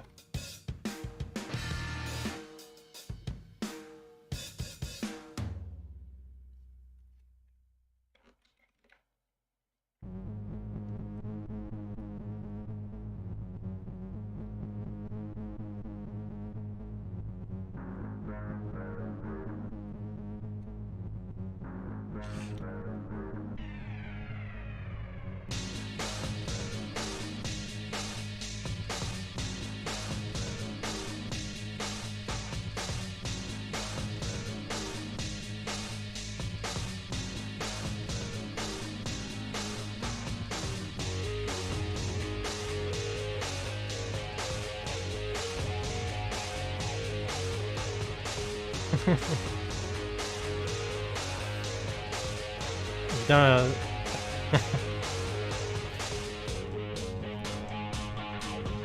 That's fair.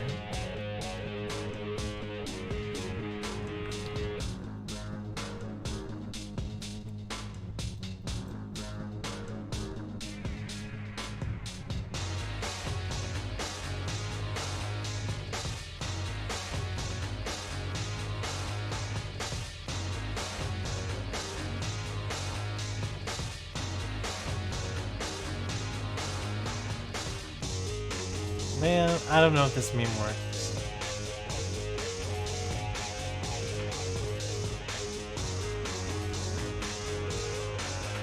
I'll leave it for now.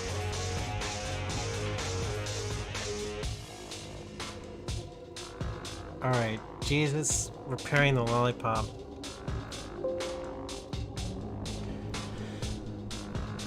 And what was the last thing? Battler v. Rad. It's almost 12. Should I get... I think I should maybe get started on Umineko. We could do Battler vs. Rat next stream.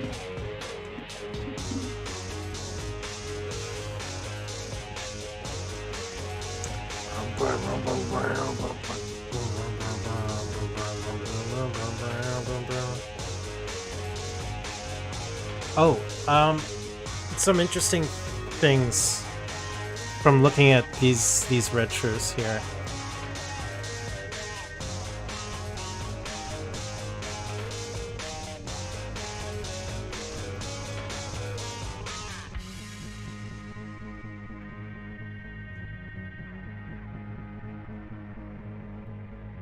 My name is Ushirimiya Badler. It was from Urashimiya Asumu that Urashimiya Badler was born. This is Beatrice saying this. But, like, that must mean that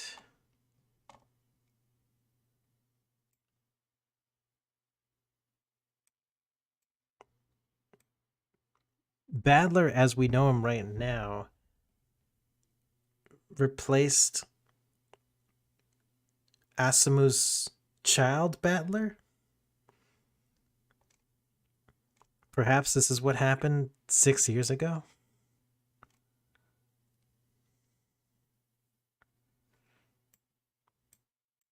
I was thinking, like, how could both of these statements be true?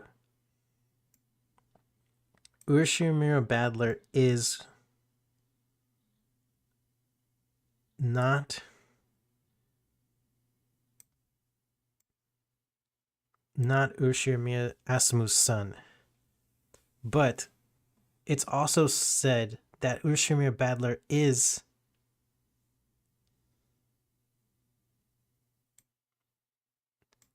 sorry. It's also stated that it was from Urashimiya Asumu that Urashimiya Badler was born. So both of these, if both of these are true, then there's only,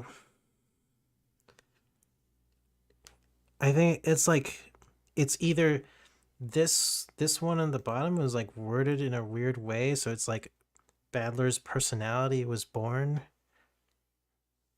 from Asumu, or that Badler as we know him in Umineko replaced Asumu's son. Like,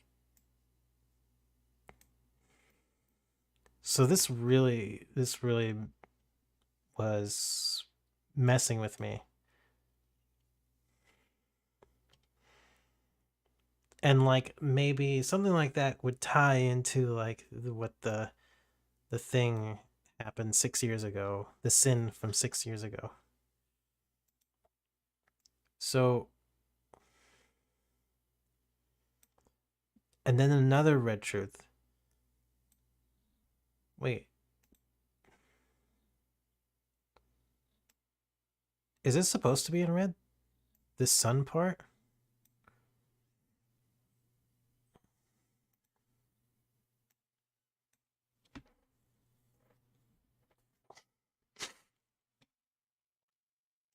Balor is not Asumu's son. And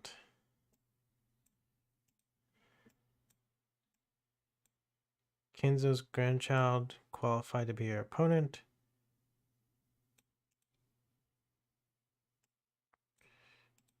Interesting. Yeah, so yeah, this really made me think.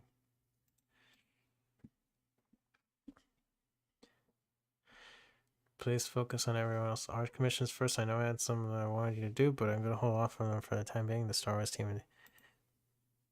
Okay, yeah.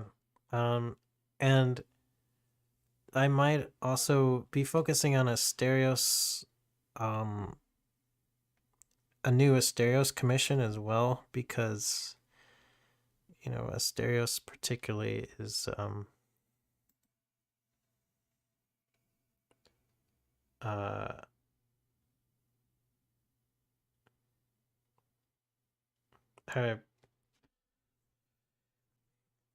he's got like stricter deadlines or that he needs to follow through with, and you know, plus he's like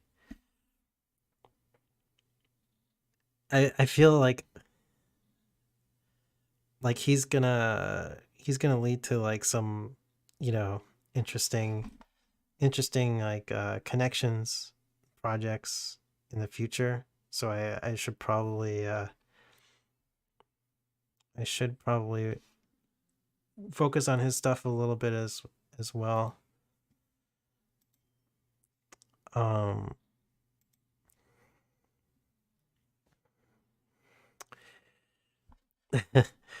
But I did work on a lot of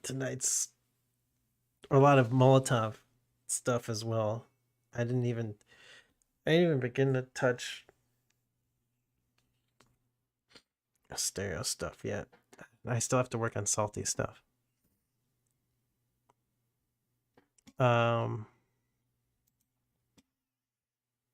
Okay. Boom, boom, boom, boom.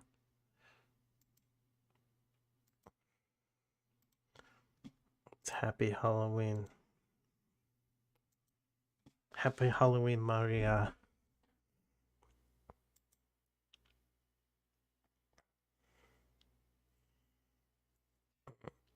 I wonder if I should try putting in Twitch chat.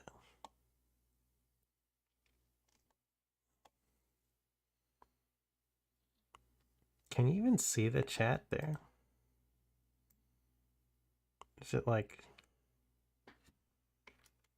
not big enough? Thank you.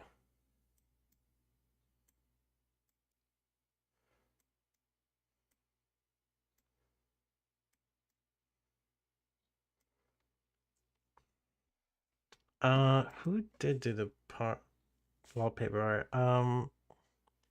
Someone named Liu Lian.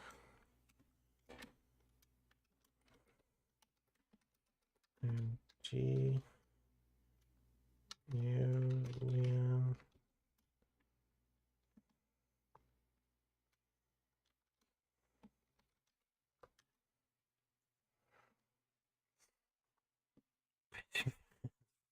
Oh my God.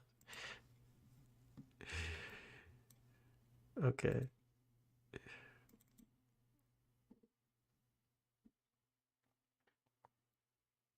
Oh.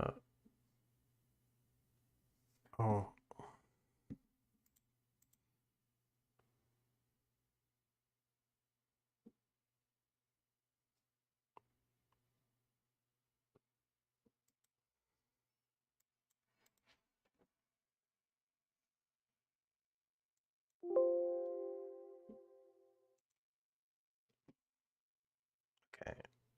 What was I gonna do? Okay. Umineko. We're clicking on you. We're gonna start recording. At long last.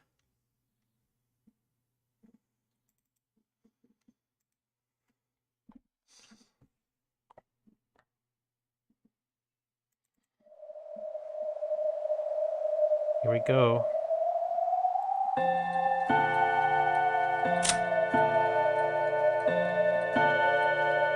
Suck me up. Dawn of the Golden Witch.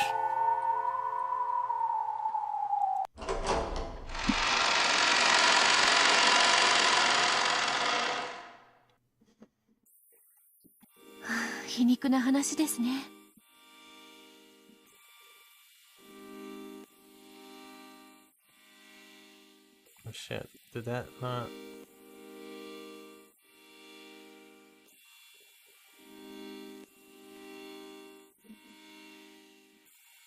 It's like the chat is frozen, isn't it?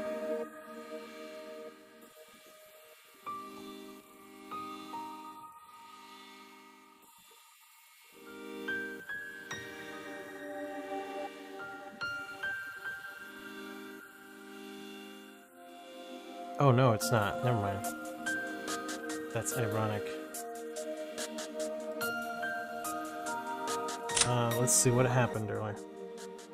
This witch can manifest herself in the existence of not a great many humans and an anti-magic target. It appears how the magic is going to be certain.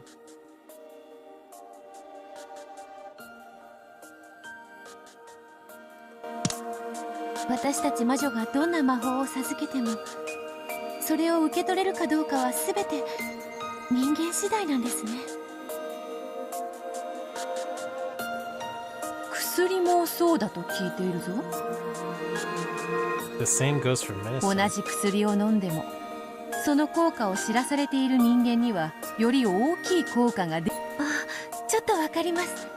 風邪薬とか飲んだ時薬効の解説書とか読んでると薬の効きがいいよ。 As she listened, Bito thought that magic sounded a bit like a charm. When most humans think of magic, they think of incredible miracles being performed one after another in the front of a crowd.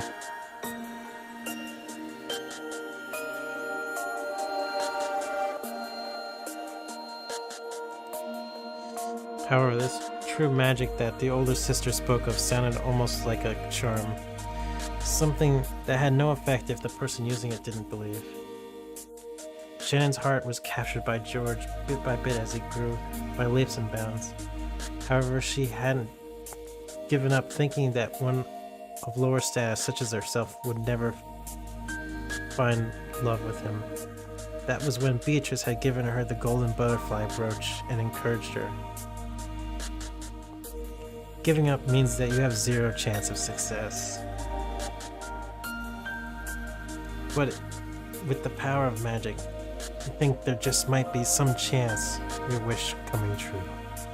The probability then rises to something greater than zero, at the very least. Zero remains zero forever, but even a faint probability were to exist, it would be no exaggeration to say that an impossible miracle had occurred, compared to the time when the probability was zero.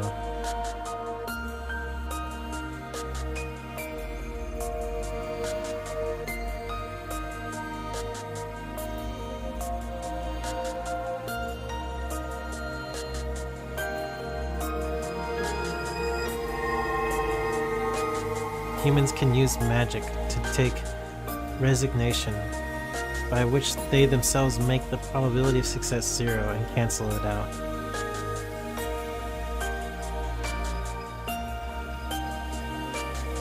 Hey Coco, are you gonna take magic as resignation?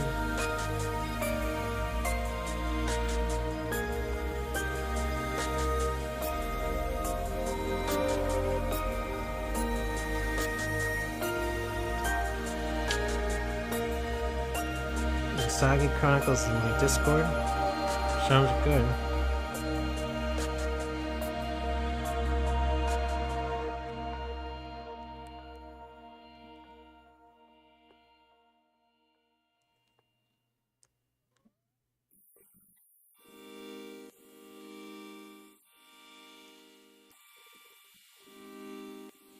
When a human does not give up, though, their chances of success may be small.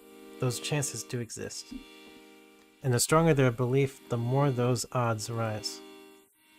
It is easy to imagine that Shannon had made earnest wishes upon the brooch, believed in its effect.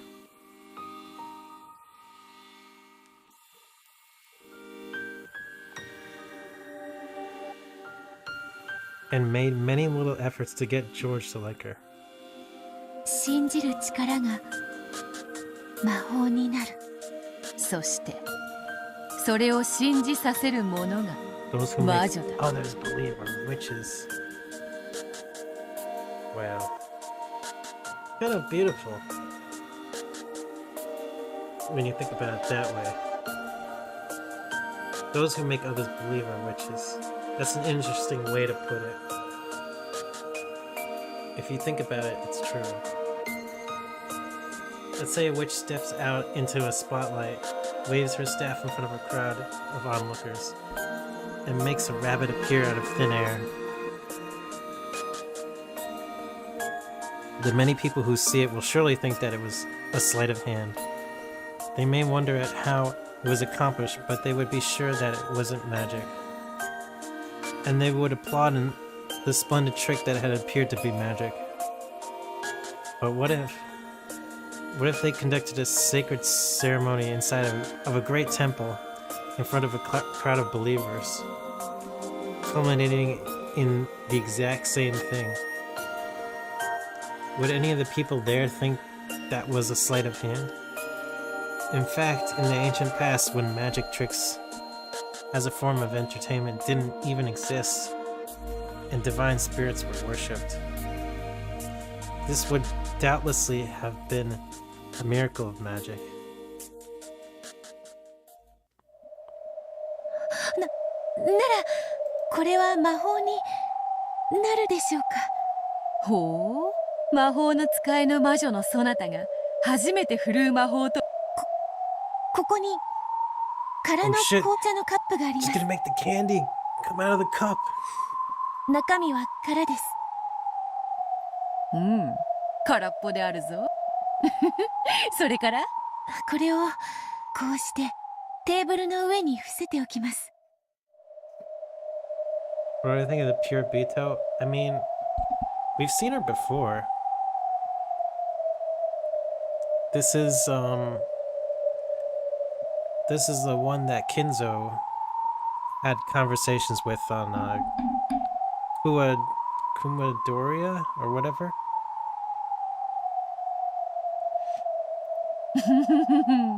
それからそれから This is the one that Rosa murdered, I think.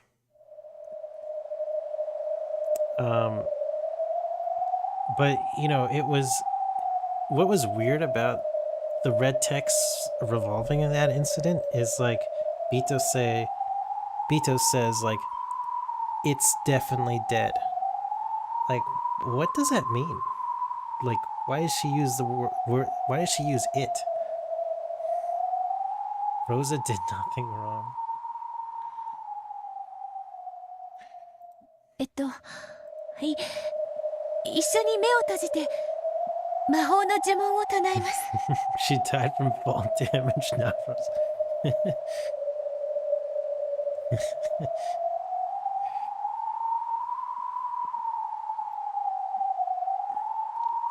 It was the same magic that had been used to give Maria candies. Bito and the elder grinned and closed her eyes. When she saw this, Bito slowly chanted the incantation.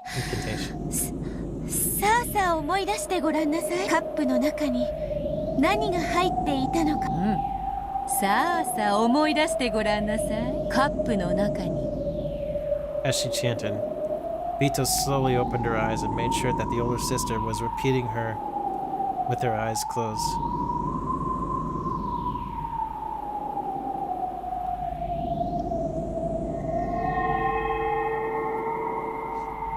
Then a single gold butterfly appeared out of nowhere, fluttered down onto the overturned cup, and scattered away in a spray of gold. もうよいか？目を開けても。はい、目を開けてカップの中身を改めてください。さてさて、そなたが初めて使う魔法はいかほどのもの。 Taking her time and dragging out the suspense a little, the older sister lifted up the cup. おや？いかがでしょうか？ When the cup was lifted up, there lay a single golden rose petal. これは魔法になるでしょうか？なるとも。そなたが魔法にて You 捨て used たカップ magic の to 中に create 黄金の花びらを生み出した。in gold too. Wow.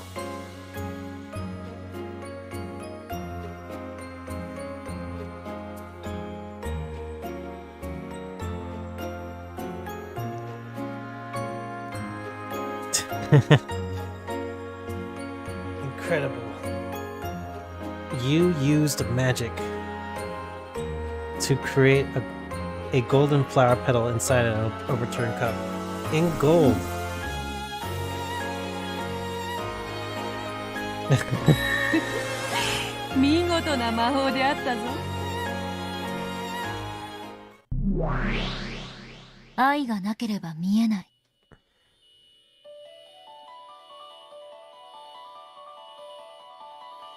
Without love, it cannot be seen. それは理解できてるの。これを手品だと断じるもよし、魔法だと信じるもよし、そのものの毒素次第であろうな。 May also be believed to be magic.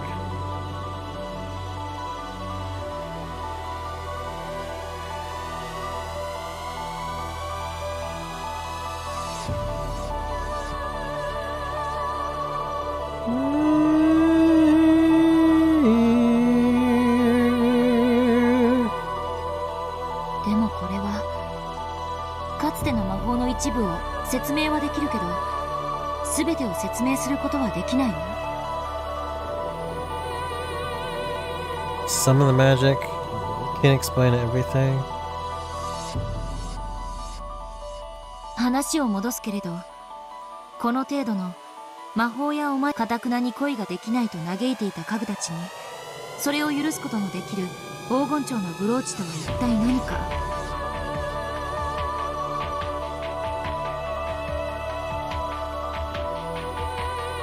という問いに答えられない。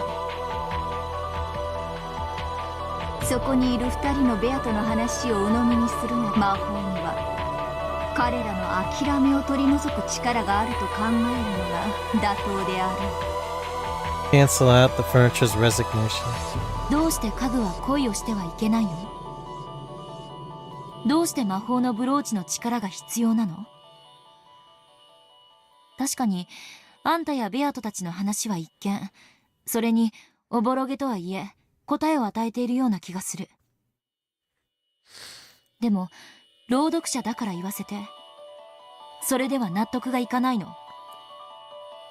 納得とは、家具たちはもっともっと悲壮な宿命に抗おうとしているわ。Fighting to overturn was much more immense than this would allow for. 恋愛成就のお守りを託されたくらいで自己改革ができる程度のものだったとは思えないの。現にシャノンはかつてジョージお兄ちゃんとの出会いのきっかけを作ったのはブローチのおかげだけど、それ以降は魔法の力を借りずに関係を深めたいと言ってベアトにブローチを返そうとさえしたわ。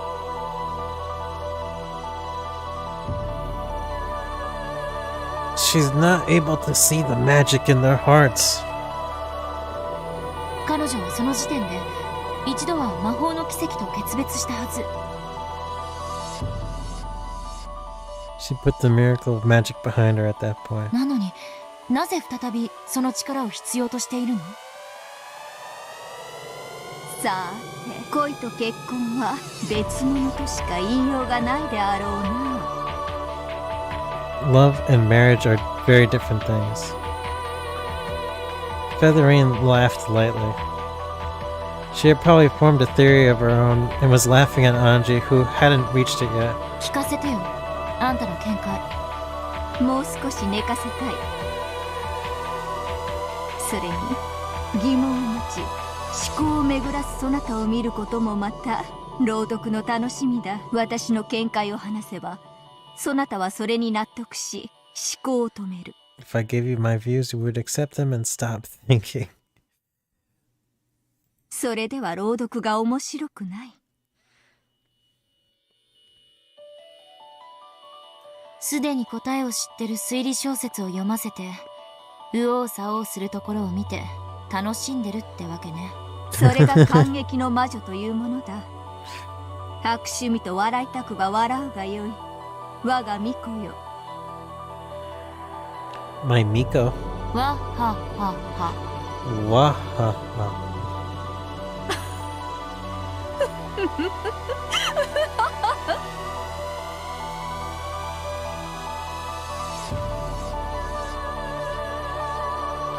I understand that a part of magic is created by a believing heart, and that magic probably permeates deep into the world of us humans as well. However, though it does permeate so far, the power that dwells within magic is small. Visiting a shrine before an important exam to pray that you'll pass is something that many people do. However, not many people will actually credit that visit as the reason for their success. Praying like this contains no power except as a calming influence. In love, where even a small chance and a little bit of courage can cause a major change, this power might cause a massive upheaval. However, would the insurmountable fate that those pieces of furniture claim to be in the middle of really change because of something like that? I think that in the past, the magical power of the brooch as it joined Shannon and George was little more than a good luck charm. However, at this point, the magical power that the pieces of furniture are seeking from the brooch, praying for their love to succeed, is not something as vague as a charm. It feels much stronger, like a whole different interpretation of magic. If you believe in a sleight of hand, it becomes magic. But that's no more than a child's trick. And that only explains one part of magic. They are hoping for something with much, much more power for true magic, not a sleight of hand. カグたちは黄金どんな魔法を期待しているというの？ Coco, what kind of magic are you expecting? Is it the special cat gravy that I feed you all the time?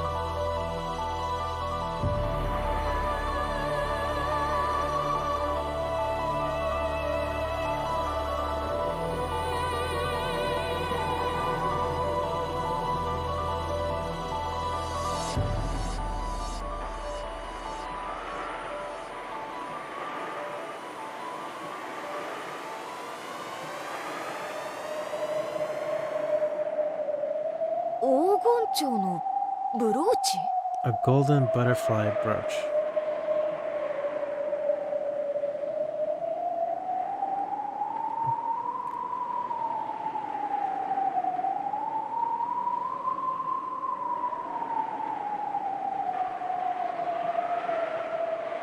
Oh shit. So I just realized they both have bluish eyes.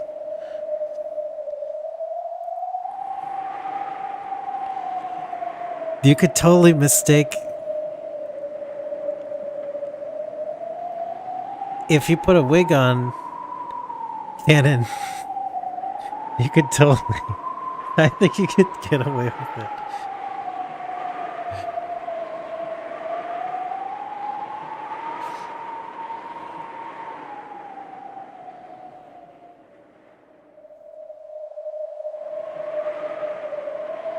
The Golden Witch Beatrice.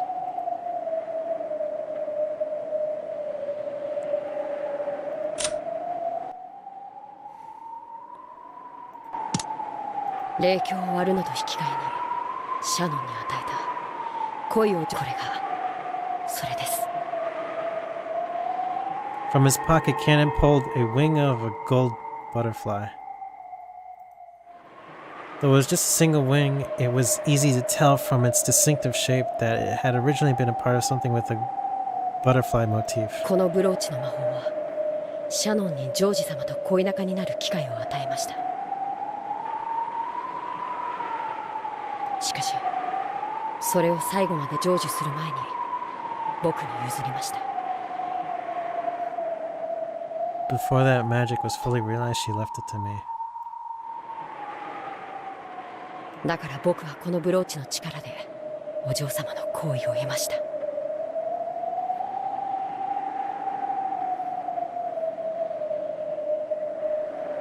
そんなわけないよ。私がカノン君を好きになったのは自分の素直な気持ちだぜ。ありがとうございます。お嬢様は人間だから魔女も魔法を信じない。 You're a human, so you do not believe in witches or magic. 無理もないことです。しかし魔法で生み出された家具の僕がここに存在すること自体が Furniture created by magic.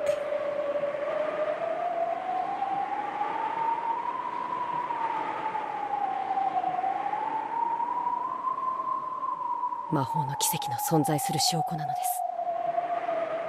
す。 He believes he was created by magic?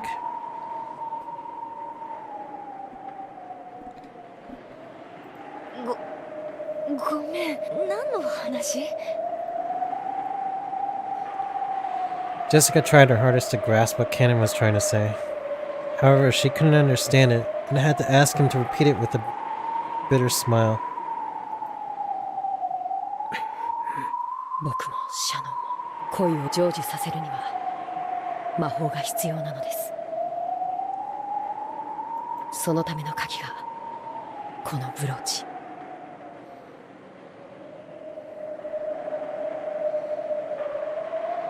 Do you remember the episode 2 character descriptions for the furniture on the witch's side? I don't remember.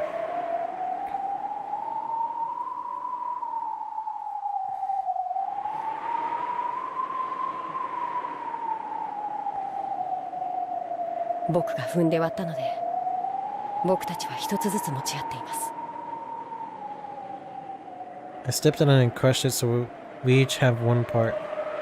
The brooch had lost its power when it was split in half. However, if it was ever joined together again, its magic would be revived. It would have revived the miraculous power that could join future furniture and a human together. しかし、一つのブローチは一人の願いしか叶えない。 A single brooch can only grant one person's wish. "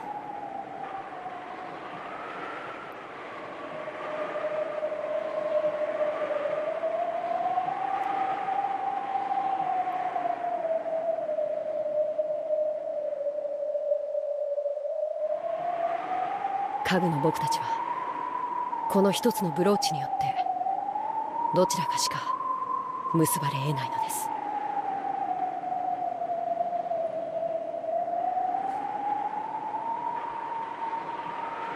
It was the single spark of love that the old Beatrice with her shrill laugh had sown on a day long ago. that Beatrice had likened humans who were tormented by the spark to ripe fruit and taken evil pleasure in their suffering. However, the magic infused within this spark was real. It was only crystallization of magic that the Golden Witch Beatrice ever left in this world.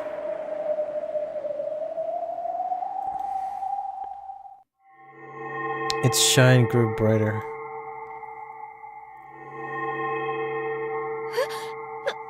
Nani?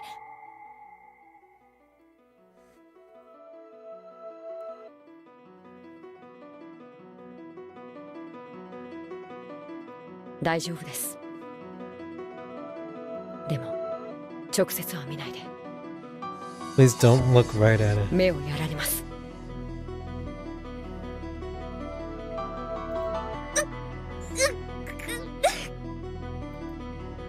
It grew more brilliant, still shining like the sun. Jessica didn't need Cannon to tell her to put her hands over her eyes.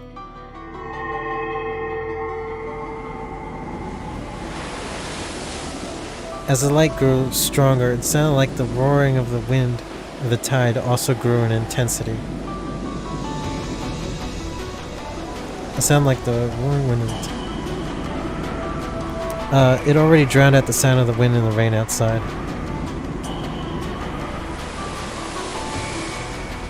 Jessica could no longer stand, and she crashed on the floor. It was a flood of sound and light, and until it withdrew, Jessica could do nothing but moan.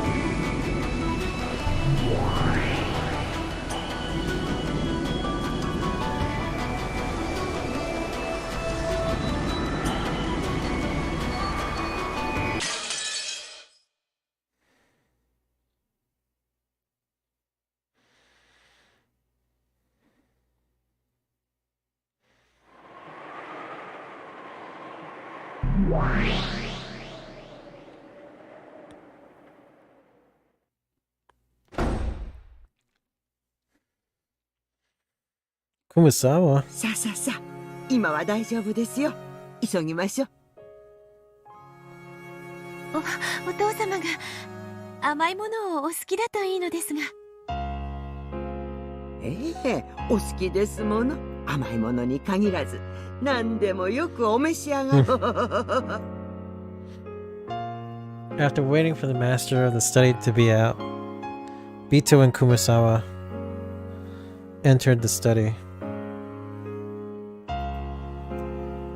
They then quickly tidied away the books on the desk and set down the basket they had brought there and began spreading out the contents.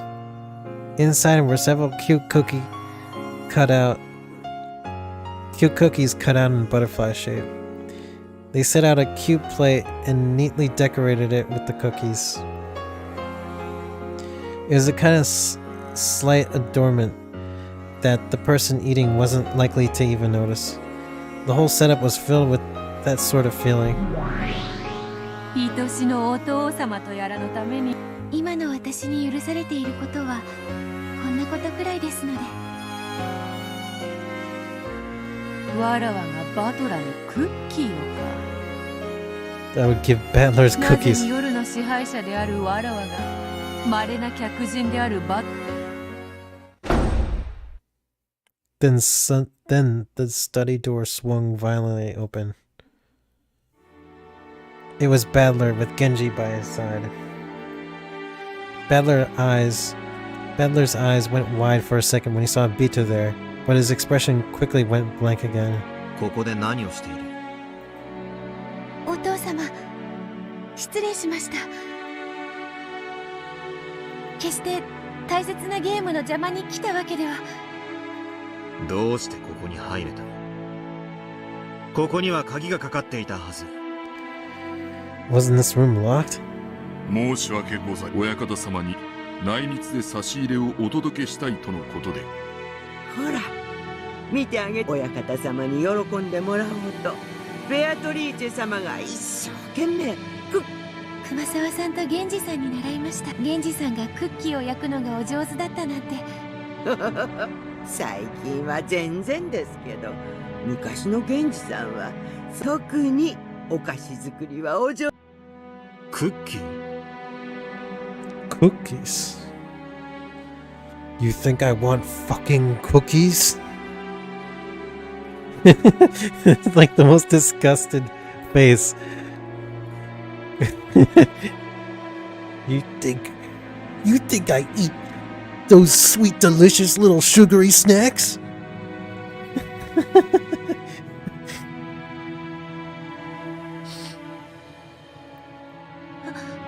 はい。お父様への差し入れです。Oh my god. He's really like becoming a Kinzo here. 大切なゲームの必勝を心よりお祈りいたしております。I sincerely pray for your victory in this important match. Battle looked at the plate in the study desk that was piled up with beautiful cookies and the message card of encouragement lying next to it.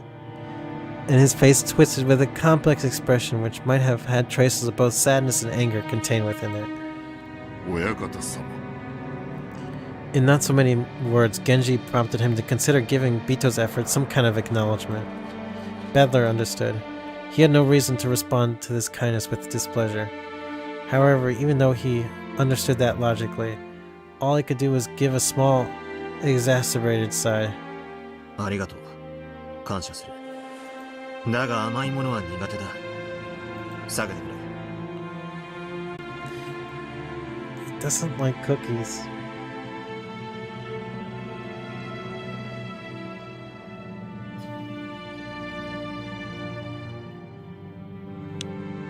Oh, 親方様。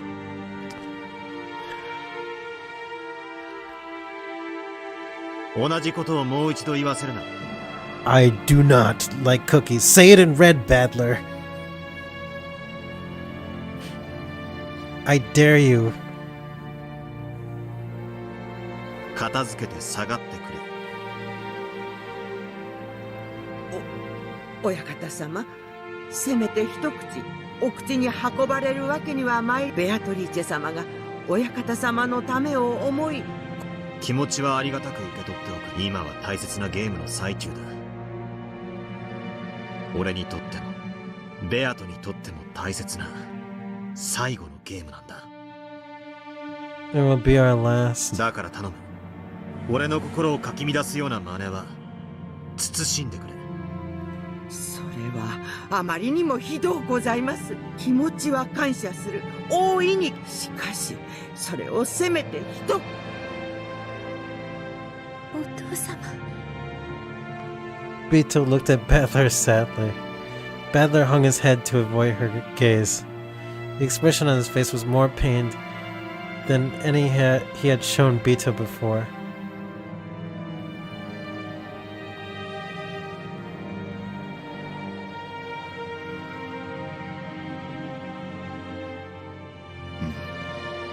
Kumasawa, それを片付け、下がるように。親方様。Kumasawa implored Badler to listen, but he turned his back to her. 失礼しました。片付けましょう、熊沢さん。Her heart's breaking right there. そういうわけには参りま。大切なゲームに少しでも力添えしたいベアトリーチェ様がせめてこのような形でもお力になりたいと頑張られた差し入れでございます。Kumasawa, you better not argue too much, otherwise Badler's gonna kill you off in the first twilight. それ一口さえせずに下げろとは女をバカにするにも程がございます。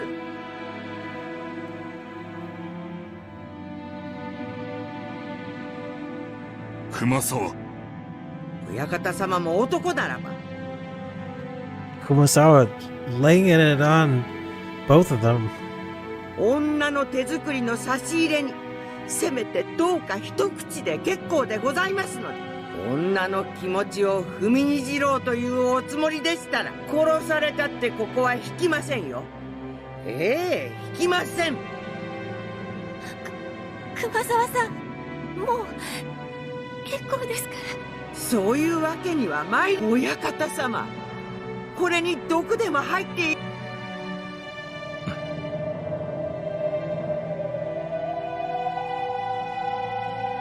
Yeah. If Bito ever came to give me cookies, of course I think she put some kind of crazy poison in them. She asked me if I thought there'd be poison in these? How could anyone ever think that cookies like these, piled up in such a neat and cute way, could possibly have something bizarre hidden inside? And who could possibly believe that Bito would make something like this? Because of that, Ballard couldn't bear to look at Bito's innocent reaction.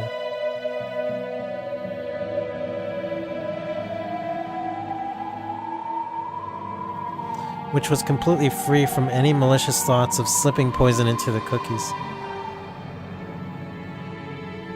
Bito quietly started to clean up. Coco!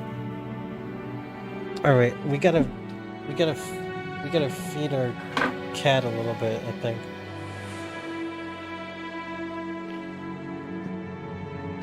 Small bombs.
did some fun activities with the cat.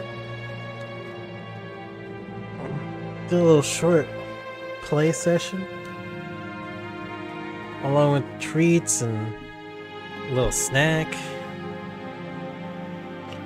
Bito quietly started to clean up, with a little tear in her eye.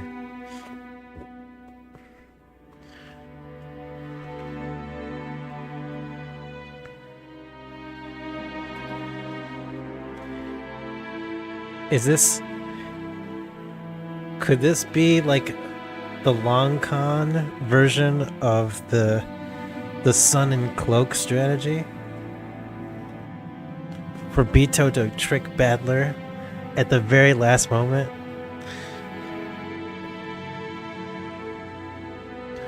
Bito quietly started cleaning up.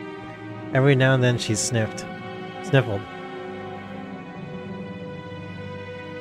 Kumasawa had been glaring at Badler continuously, but she now gave a small sigh and helped Bito clean up. However, the hardness didn't disappear from her expression. 失礼しました。お父様、それでは失礼いたします。呼ぶな。俺をお父様と呼ぶな。ベアトは俺をそんな呼び方をしたことは一度もない。Bito never once called me that.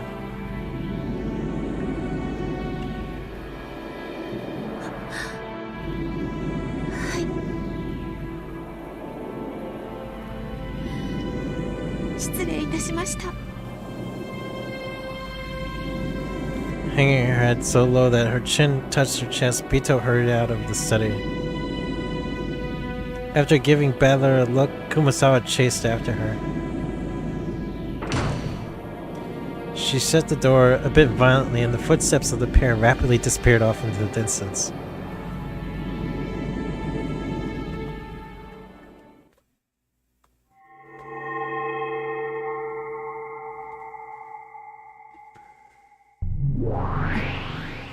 実の妹が言うのもなんだけど、複雑な気持ちだわ。相手がベアトでさえなければ素直に女の敵と言えるのに。私はお兄ちゃんとベアトがどうして慣れ合ってるのかさっぱりわからない。今思ってベアトは倒すべき私たちの最大の敵だと思ってる。でもだからといってあのお兄ちゃんの対応は女として愉快じゃないわ。バトラの気持ちも少しはわかるがな。悲しいことだ。I still don't understand what kind of bad blood or connection there was between them. However, Oni-chan probably views Bito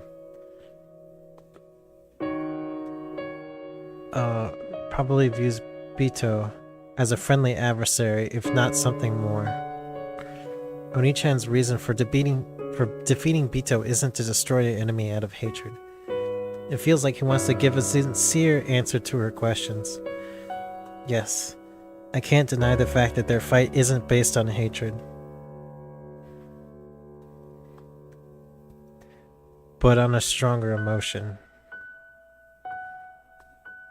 さらに言えば、あそこまで冷たくされて、それでもなおお兄ちゃんに尽くそうとするベアトも大したもんだわ。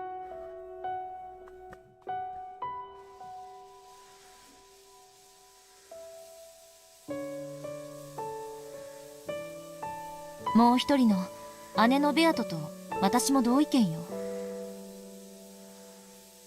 I agree with the other older sister, Beatrice.「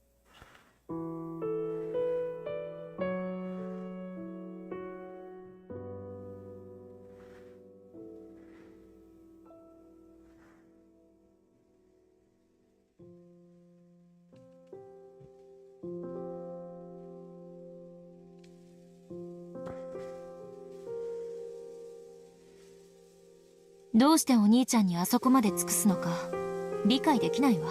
そしてその理解できぬ要素は1000年を経て変化紛れもなく我々の知る黄金の魔女ベアトリーチェに受け継がれるものである。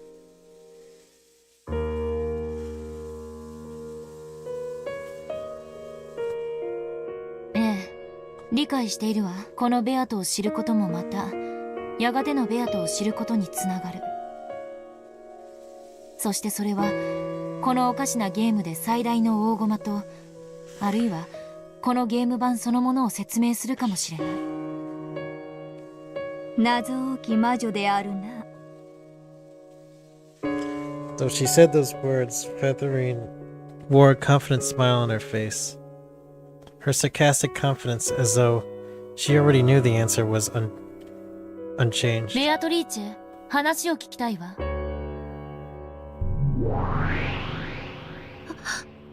はい。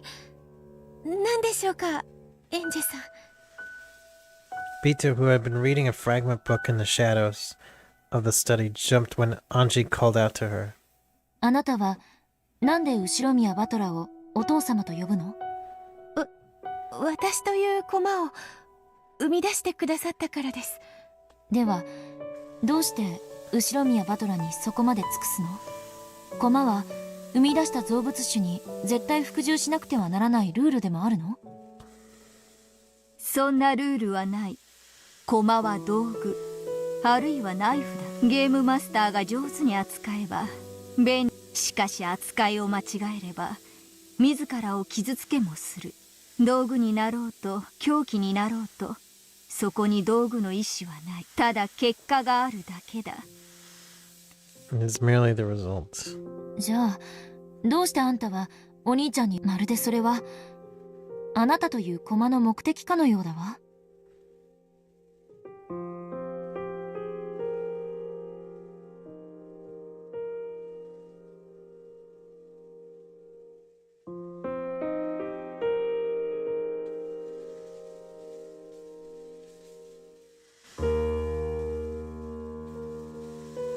It's almost as though that's her purpose as a piece.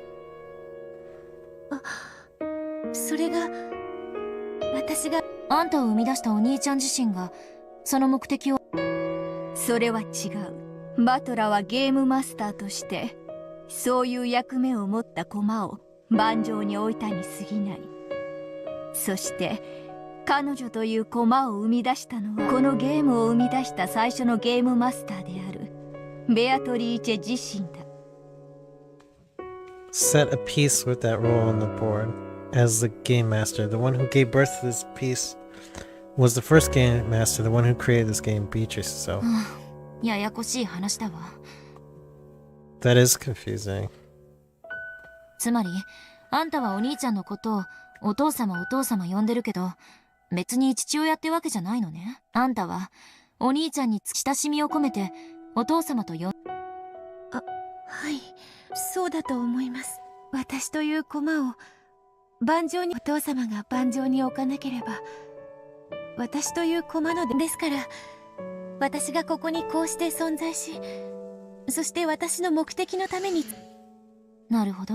そしてそれはお父様と呼ぶの。じゃあ誰があんたにお兄ちゃんに尽くすように。ああ、それは初代ゲームマスターのベアト自身よね。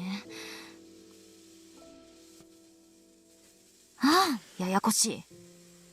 That is confusing. I don't really quite understand this yet. なぜにそなたは後宮バトラに、しかしそれを彼女に答えることはできぬ。彼女に与えられたのは目的。その目的を与えた動機は与えた本人にしかわからぬのだから。なるほど。それも考えてみるがいい人の子よってわけね。Consider that as well, child and man. で、ついでにあんたにはもうその冊子がついていて、ニヤニヤしながらそなたは我が巫女として私はお父様に尽くします。私の存在が、それが私の一番。そして At that point, Bito hesitated. 何？そして何を？はい。そしてそれをいつかお父様にお認めいただければ、それが私の一番の幸せなのです。何よそれ。尽くしたいってだけならまさに魔女の家具ねと言いたいところだけど。You only wanted to serve him? Just another piece of the witch's furniture. それを認めてもらいたい？それじゃ家具ってより。Anji stopped mid-sentence.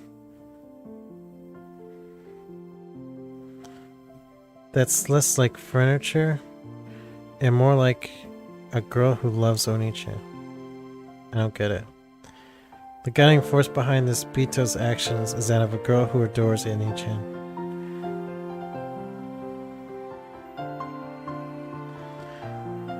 But then what would that make her?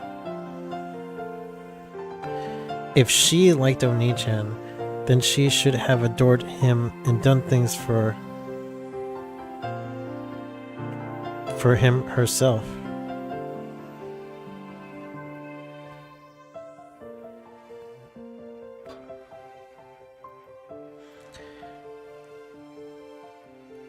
Why would she create a piece of herself, a separate entity, to do it?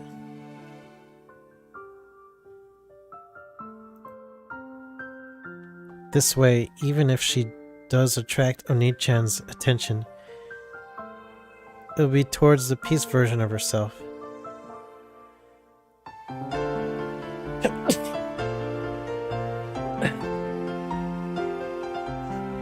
Hold on, I'm gonna reread that for a second. Is that of a girl who adores Oni-chan, then what would that make her?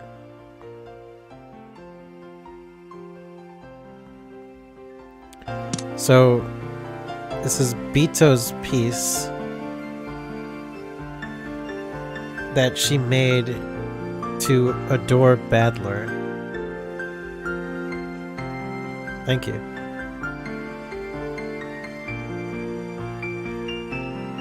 Not the creator who made that piece. If I ever fall in love with someone, I'll probably want to do things for them. But of course I would want to do those things myself.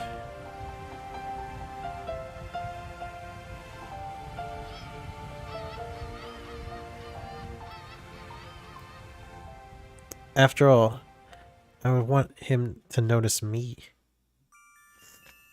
This love is destined to go virtually unrewarded. No matter how devoted she is, she will never get anything out of it. And she's done this out of her own free will.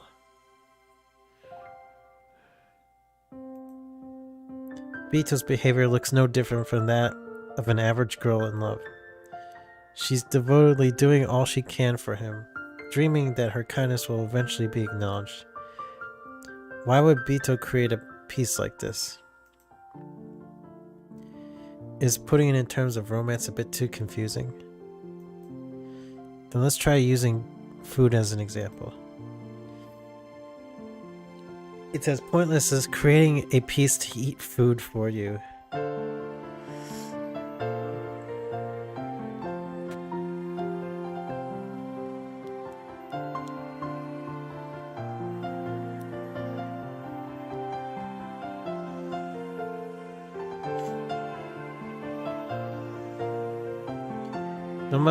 No matter how much food your piece eats on your behalf, you won't get any less hungry, right?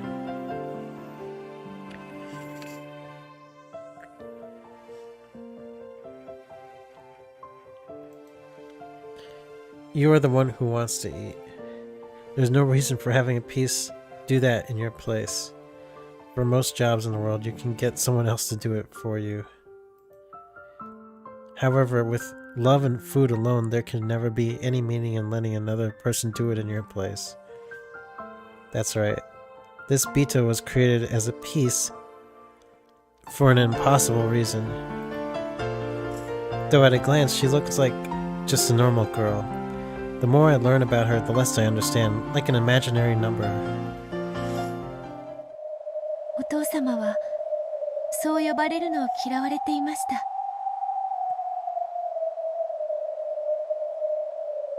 そしてお父様の望まれる私もそうは呼んでいませんでした。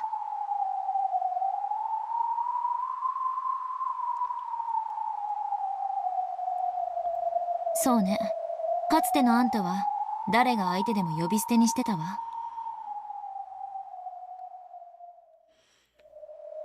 The former you spoke to everyone without even using honorifics. だからといってお父様を呼び捨てにはできません。せめてバトラさんと呼ぶように努力はしたいと思います。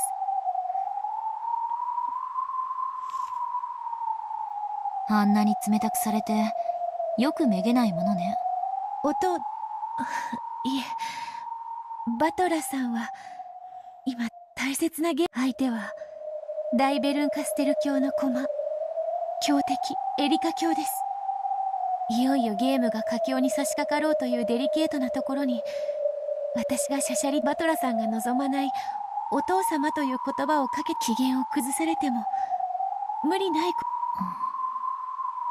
Apparently, Bito still wanted to devote herself to Battler, even after being treated in such a cold manner.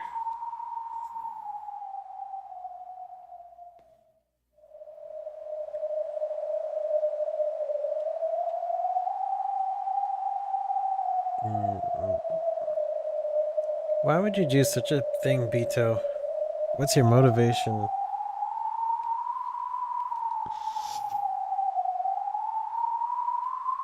It's so Battler.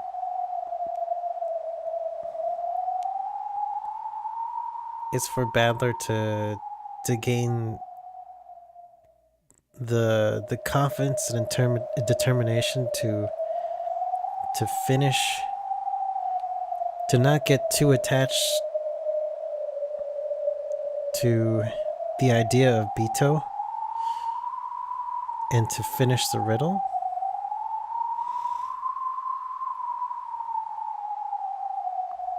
To finish the game.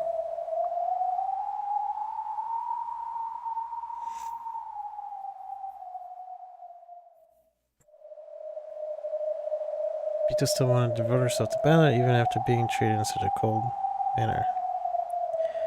Though to an outsider it just looks as though she's being snubbed, it doesn't faze her at all.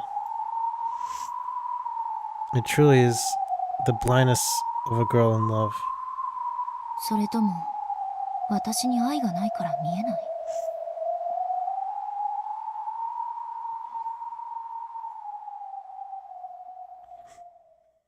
愛があれば見えぬものが見えることもあろうな。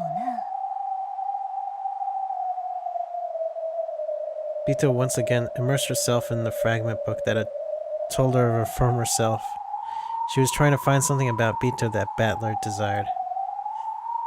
Anji shrugged as though saying, "Well, I don't get it." Featherine laughed when she saw this and quipped that an innocent young woman could never understand. Anji grumbled something back unhappily. Their interactions seemed to have no effect whatsoever on Bito as she sat in the shadows of the library.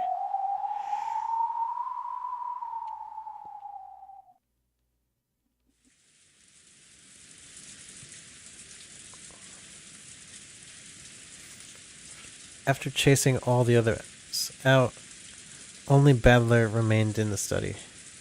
There was no color in this dimly lit room.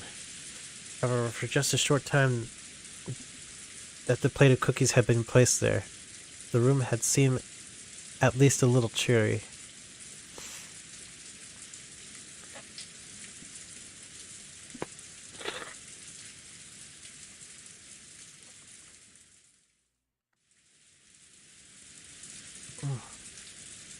Battler's gaze drifted over to the desk, which no longer had anything on it. When he did, the cookie plate that had been there until a second ago was revived. However, it was an illusion. Though the cookies could be looked at, they could not be touched, much less eaten. If Battler wished, he could make it possible to touch them or eat them, but it would be an empty sensation. It would only give the touch and taste that Battler desired. He no longer had any way of knowing what kind of cookies they had actually been.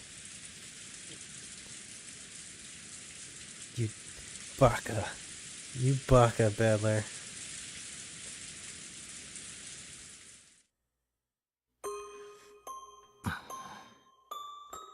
In a reception sofa facing Badler, a cloud of gold butterflies slowly gathered and took the form of the old Beto.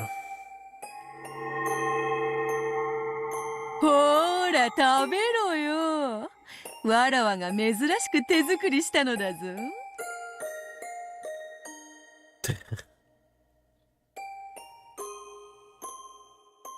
安心せよ。自信作であるぞ。Have no fear, I'm confident how well they turned out.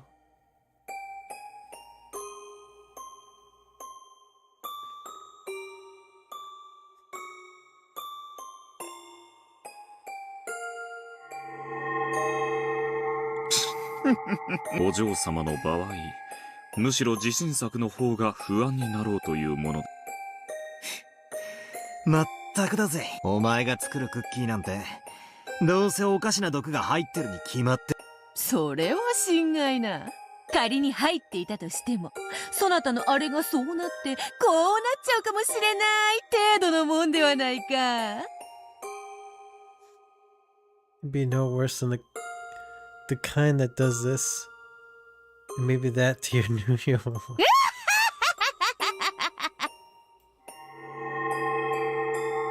そういうことばかり普段からしているからバトラ君に食べてもらえないのです。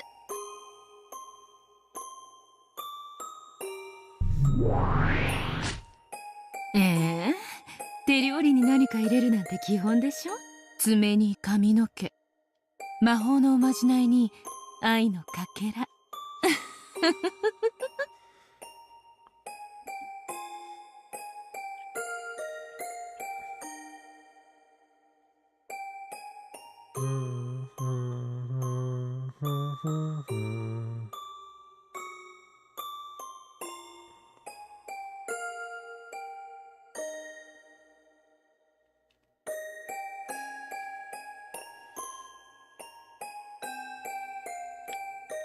Fingernails, bits of hair.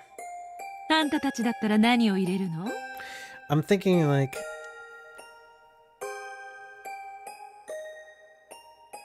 if this is like if Badler's like slowly starting to get into the head of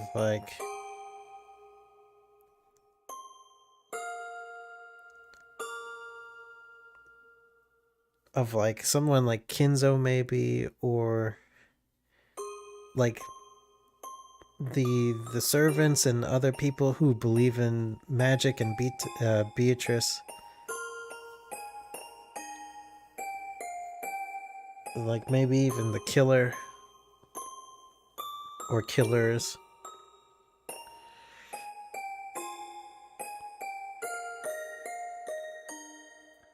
And why they used magic circles on a lot of the doors and shit.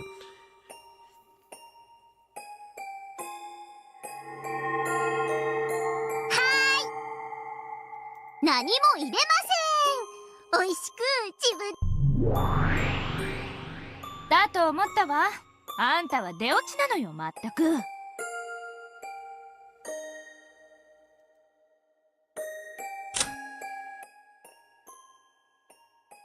でも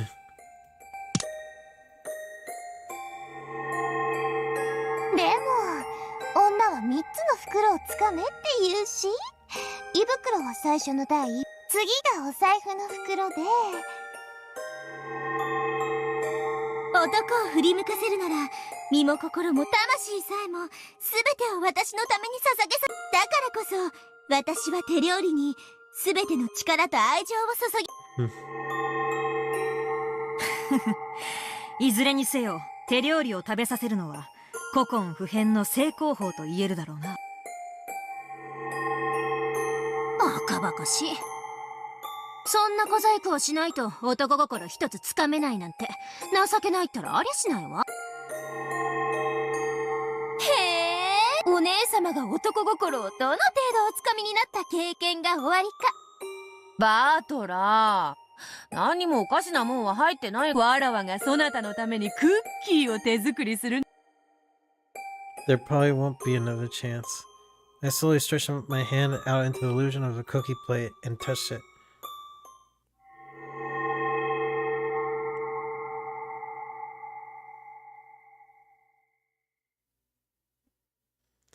Just before it did, it became a cloud of gold butterflies and vanished into the darkness of the study. The illusions of Ronove and Virgilia had also disappeared. However, the illusion of Bito alone still remained on the sofa. 何が不満か？それも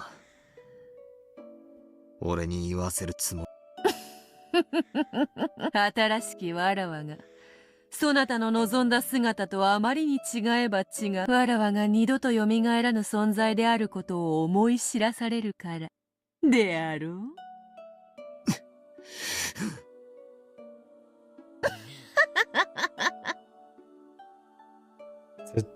Torture him. いい女は逃したら二度と捕まらぬわ。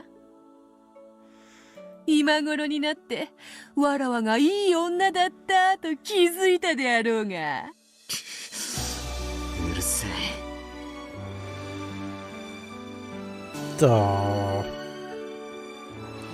お前なんか二度と現れなくてせいせいすら。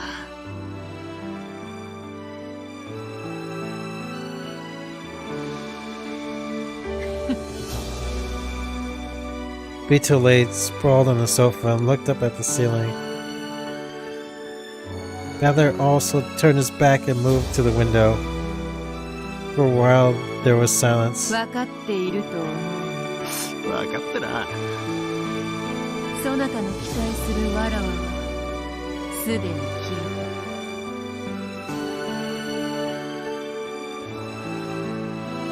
た。分かってる。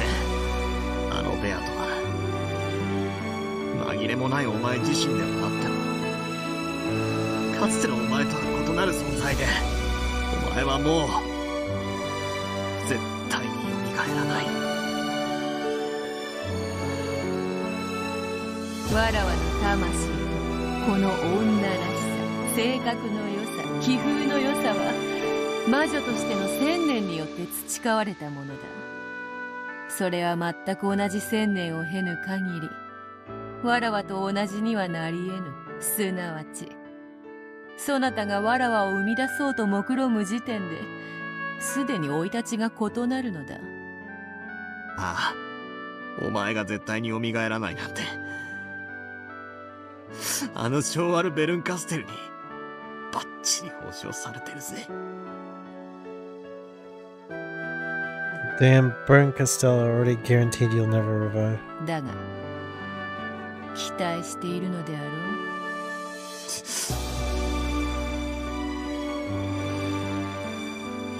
新しきわらわがある豆腐の角にでもコツンと頭をぶつけ過去の記憶を取り戻して見事復活みたいなのを期待しているのであろう。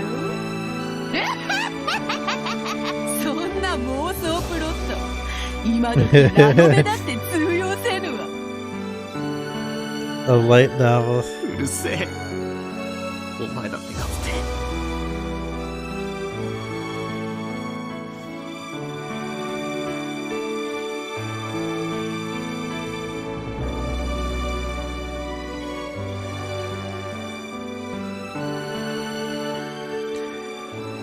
I guess I don't understand, like, Bito's been murdering Badler's family over and over again. Like, how does Badler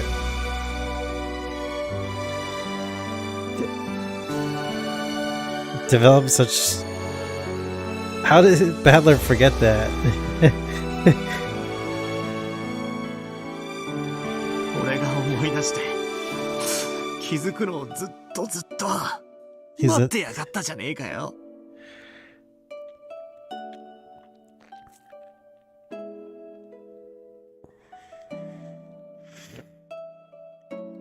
You waited and waited for me to remember and take notice.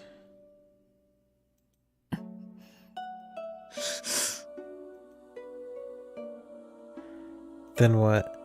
Does this mean that our relationship now is exactly the opposite of how it once was? わらわもそなたがいつかはきっと気づく、思い出す、奇跡が起こる。 There's a time when I continued the game believing that you would eventually notice or remember.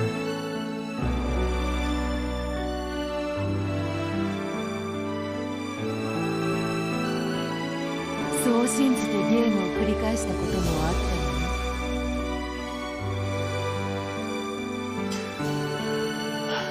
ね。どういう気持ちお前が俺とゲームをして自分の胸に聞けとはよく言ったもの。 It's tough. If only she didn't look so much like you, I wouldn't be so confused about how to feel about her. まあ好きにせよ。かつてわらわはそなたを才能もてあそんだ。今度はそなたのせいをわらわに復讐する番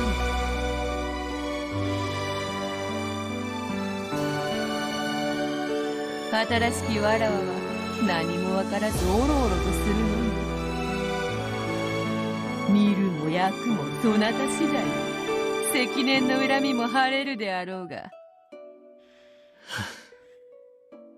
お前自身が相手ならな、さぞや気分も爽快だろう。だがあのベアとはお前じゃない。わらわでないというなら誰なのか。お前によく似た別人だ。だが紛れもなくわらわでも。そうだな、お前自身であり、そして同時に別人なんだ。ならば新しきわらわも災難なもの。わらわの身代わりに慰み者とされてなんと気の毒なことか。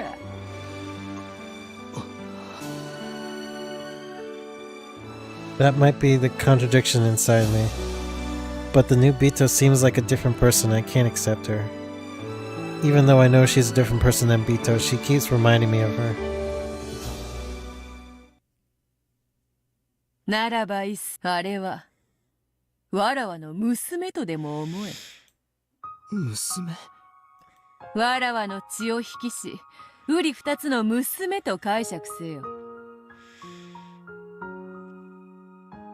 何しろわらわの分身であり、しかし1000年の経験を経ぬのだから、そう呼んでもおかしくはあるまい。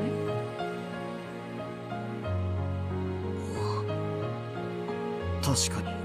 わらわは死して娘を残し、そなたに託したと、そう思うのだ。So I imagine is what happened with Kinzo and the other Bito. さすればそなたもあやつをどう受け止めればいいか、少しは考えやすいのではないか。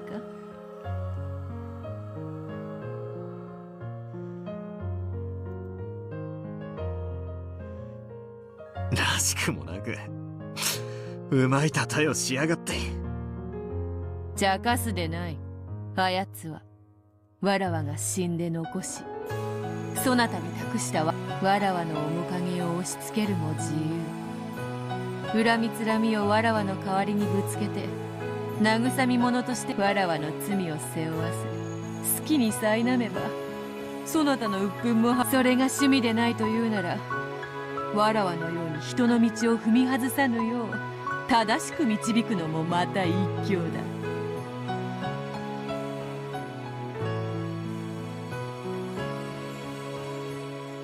だ。あやつはそなたに尽くすように、そなたが望めばどのような姿にだって変えられる。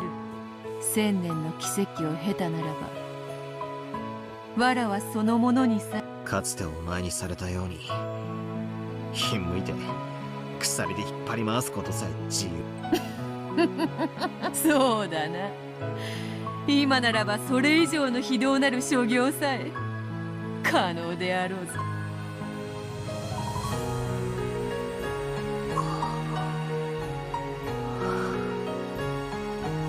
She's both your double. お前の分身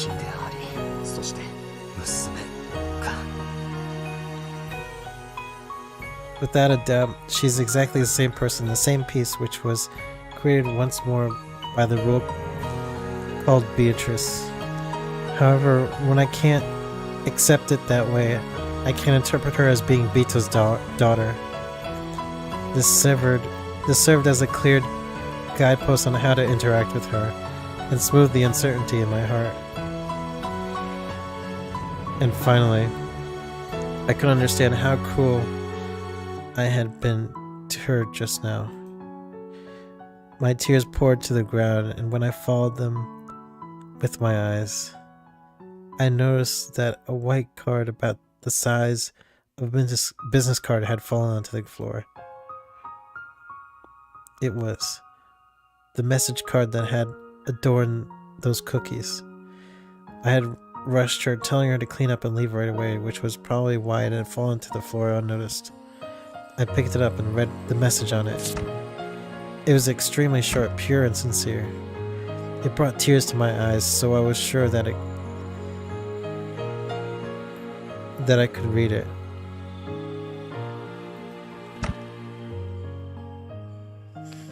And yet, my eyes were so blurred with tears that I couldn't see anything.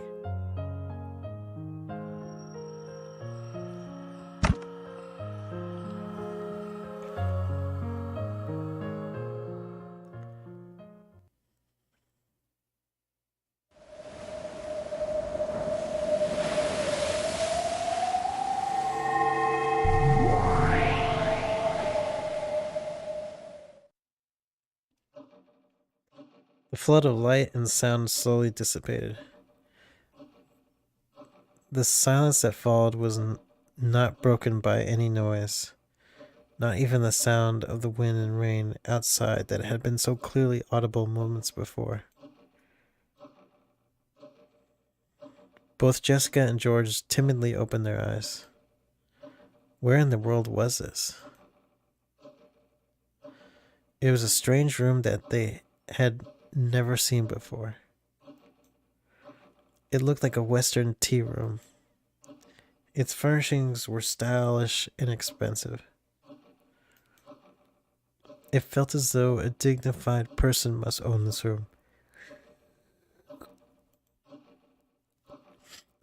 Preparations for black tea were set on the table, and so was a chessboard, which seemed to be halfway through a game. However, there was something strangely out of place. The black and white checkerboard pattern made it feel like chess, but looked like a very similar yet totally different game that no one knew of. In the same way that it both looked like chess and not like chess. The furnishings of this room, no, the room as a whole, looked at first glance like a Western tea room.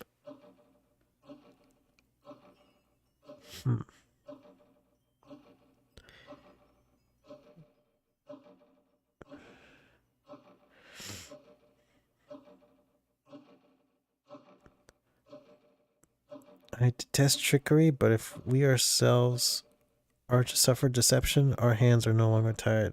Where are we? I don't understand. Is that...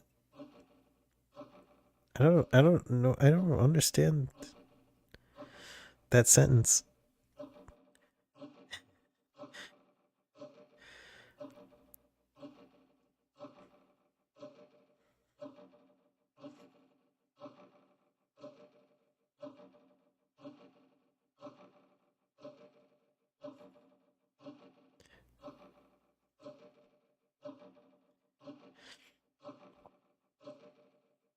It's a quote from a different game.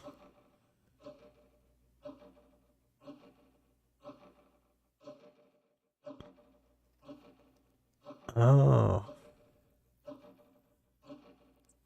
This is pretty deep.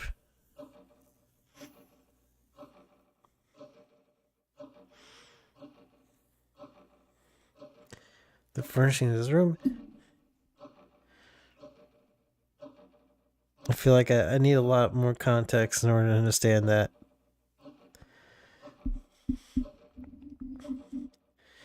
Which game board are we talking about?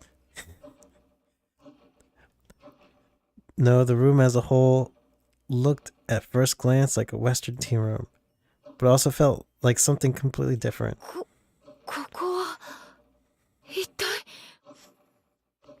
Where are we? Where is this place? Oh, okay. I see.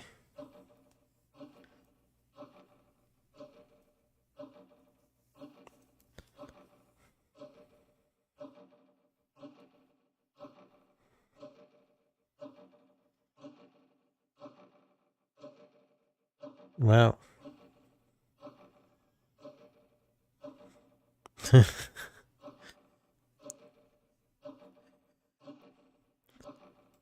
Jessica ちゃんにカノン君もシャノンはどこに？ジョージ様、私はここにおります。I get it. These four are gonna fight to the death to see who can love the other one. 僕もここにいます。I am here. お嬢様、ジョージ様。このような場所にお連れしたことをお詫びいたします。一体何がどうなってるんだい？シャノンが取り出した蝶の羽のようなものがまぶし…私もだぜ。カノン君が黄金蝶のブローチとかいうのを取り出したら、それが輝き出して。お嬢様、ジョージさん、まずはそしてどうか落ち着いてください。これから不思議なことが起こります。Something strange is about to happen. その不思議な存在は私たちを試すでしょう。試す？それがひょっとしてさっき君が言っていた僕たちが結ばれるために乗り越えなくてはならない試練というやつなのかい？試練？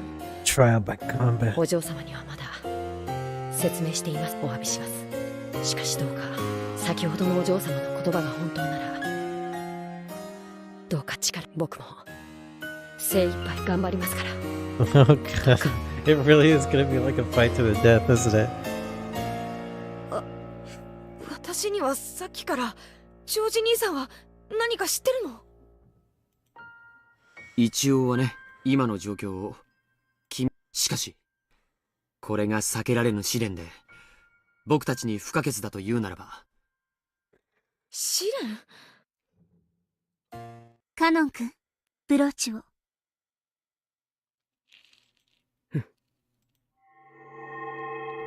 The two of them brought the halves of the broken golden butterfly brooch closer to each other.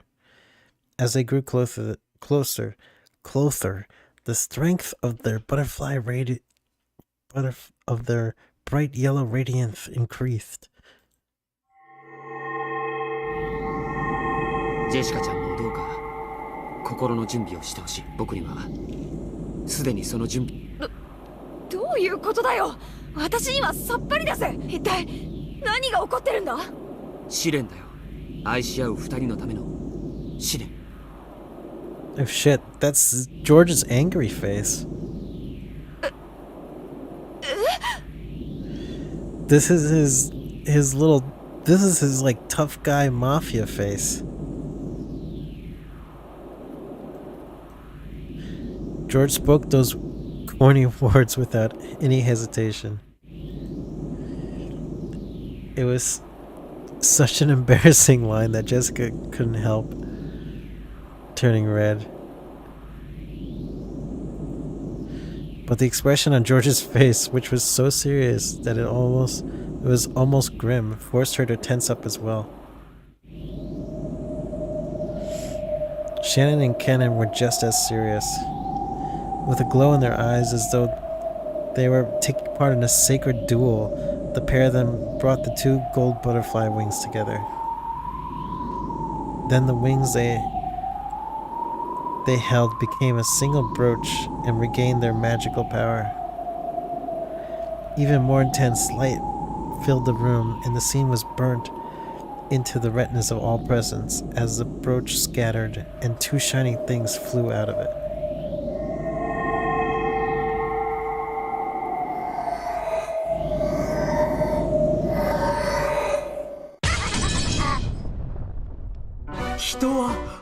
ために生きるのです。そう、愛こそは世界なり。愛の力のなんと偉大な愛こそは。 Suddenly the voices of two people they have never heard before rang out. What is this? Who were they?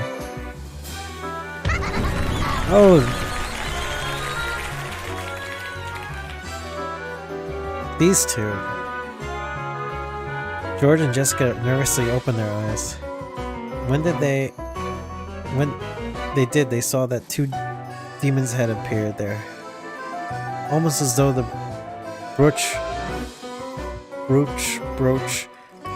which had once been split in two, had become them. おや、おかしいぞフルフル。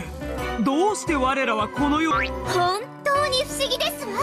ゼタル、人間と家具しかいない。魔女はどこ？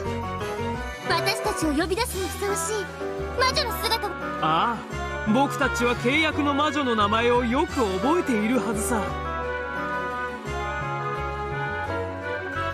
Yes, we remember well the name of the witch of the contract, don't we?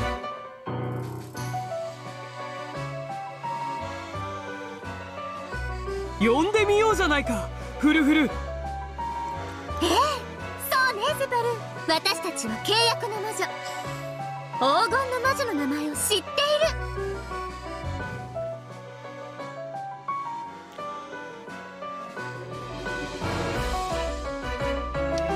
Did Shannon and Cannon turn into these two? じゃあ呼んでみよう。せーの。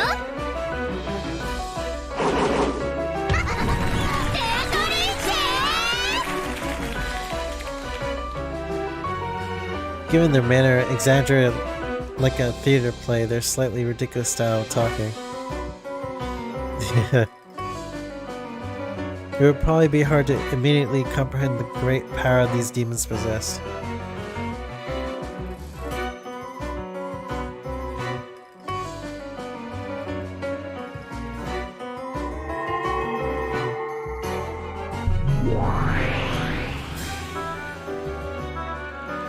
When the two demons called Beatrice's name, a cyclone of butterflies, gold butterflies, picked up through the room. Then it took the form of two golden witches. あれ？ベアトリーチェが2人だわ。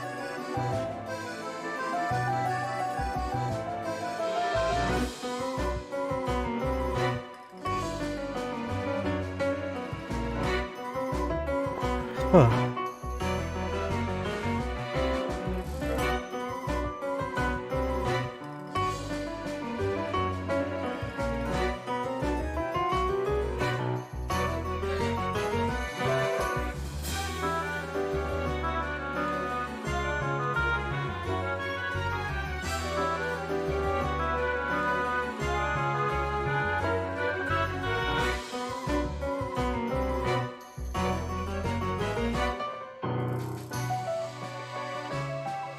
It's interesting. So there's two Beatrices and two demons that were summoned. Is this like these demons are taking place of the humans? In a way, they're like taking the place of the humans. 僕たちだって2人だもの。ベアトリーチェがたまには2人だって。こやつはわらわの分身にして妹だ。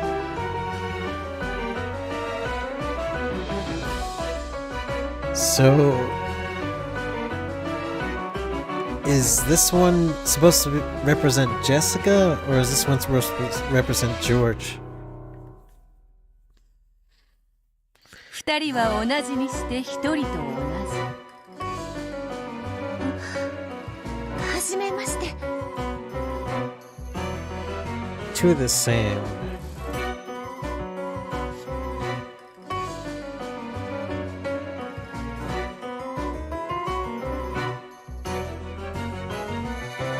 お久しぶりです、ベアトリーチェ様。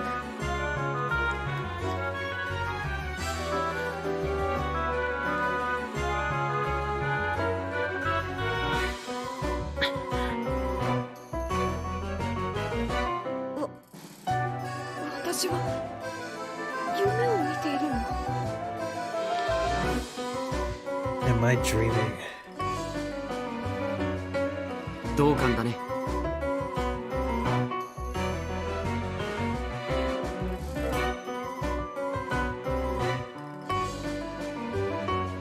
しかし呆然自失するにはまだ早い。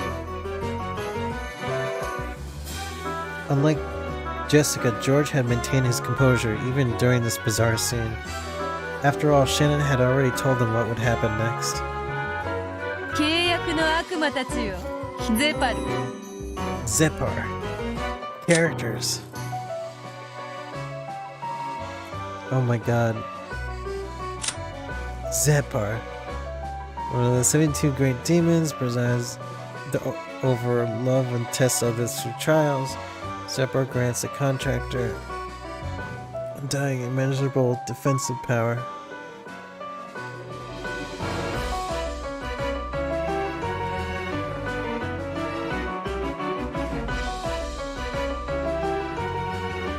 This gives the contractor the courage not to dread any of love's wounds.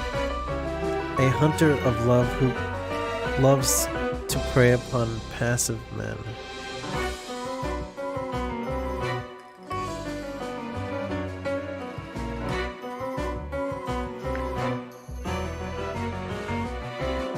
Defensive power. So this one represents Shannon.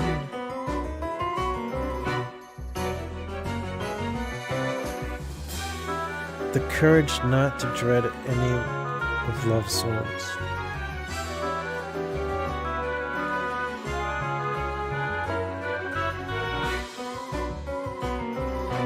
A hunter who loves the prey of passive men. Is George that passive man? Is of a different gender than Furfur.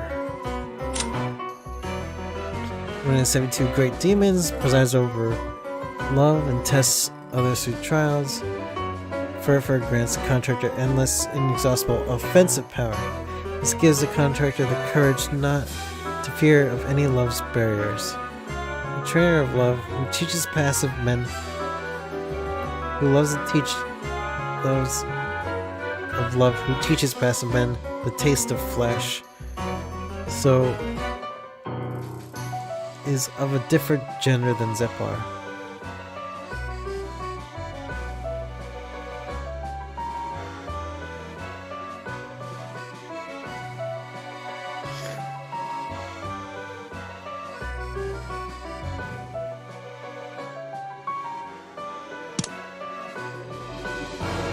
それにフルフル。ああ、お久しぶり。君は相変わらず元気そうだね。それにしても可愛らしい妹君。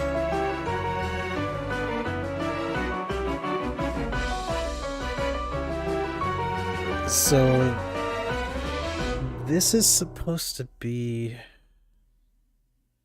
just Jessica?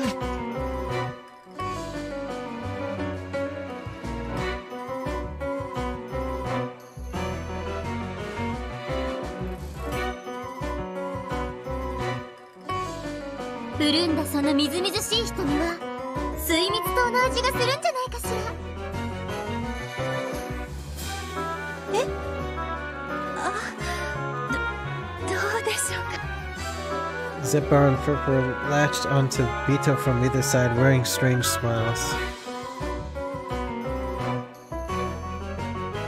Each movement they made was exaggerated, yet polished, as though they were acting out a play. それくらいにしておけ、契約の悪魔たちよ。その悪ふざけも今宵限りで見納めとはな。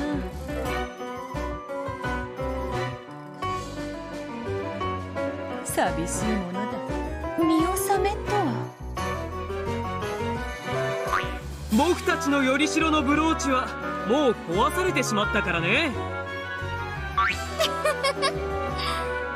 つまりこれでもお役御免というわけ。今まで本当に楽しかったわ、ベアトリーチェ。でも契約時の取り決めでね、最後の別れにもう一度だけ力を貸さねばならないと決まっていたのさ。だからこれが正真正愛の奇跡は一度で十分だって、永久の愛に二度目は不要なのだから。 Pure love will never be needed a second time. そういうわ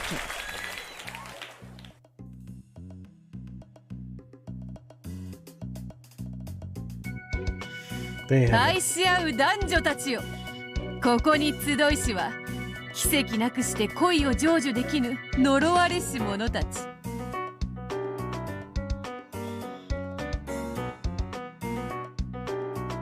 その奇跡を与える黄金蝶のブローチの力は、泣こうがわめこうが今宵限り最後のチャンス。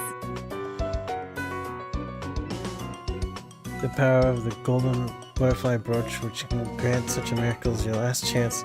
Like it or not, this chance is limited this evening. それは一組のつがいにしか与えられぬ。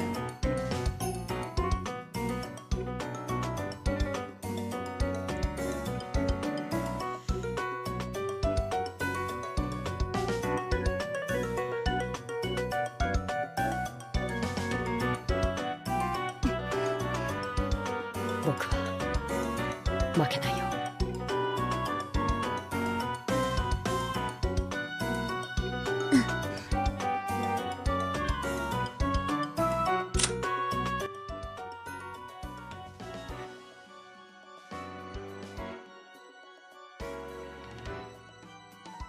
Chris そう absent. いうわけだ。愛し合う男女たちよ、ここに集いしは奇跡なくして恋を成就できぬ呪われし者たち。その奇跡を与える黄金蝶のブローチの力は、泣こうがわめこうが今宵限り最後のチャンス。それは一組のつがいにしか与え。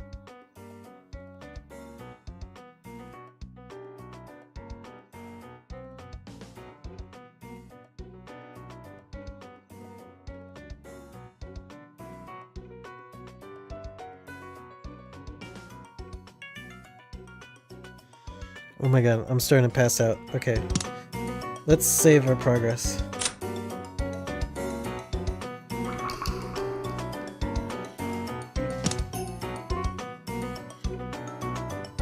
And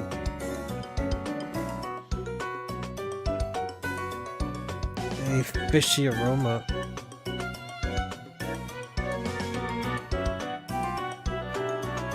Something as strange as a foot.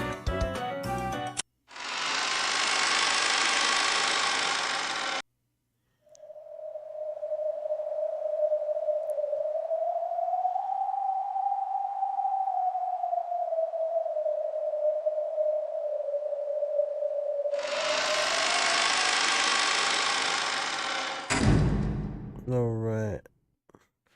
Good night. Sleep tight. I have a feeling things connecting or more confusion. There's a little bit more confusion. I'd have to think about it more, though. Good night. Good night, Dano.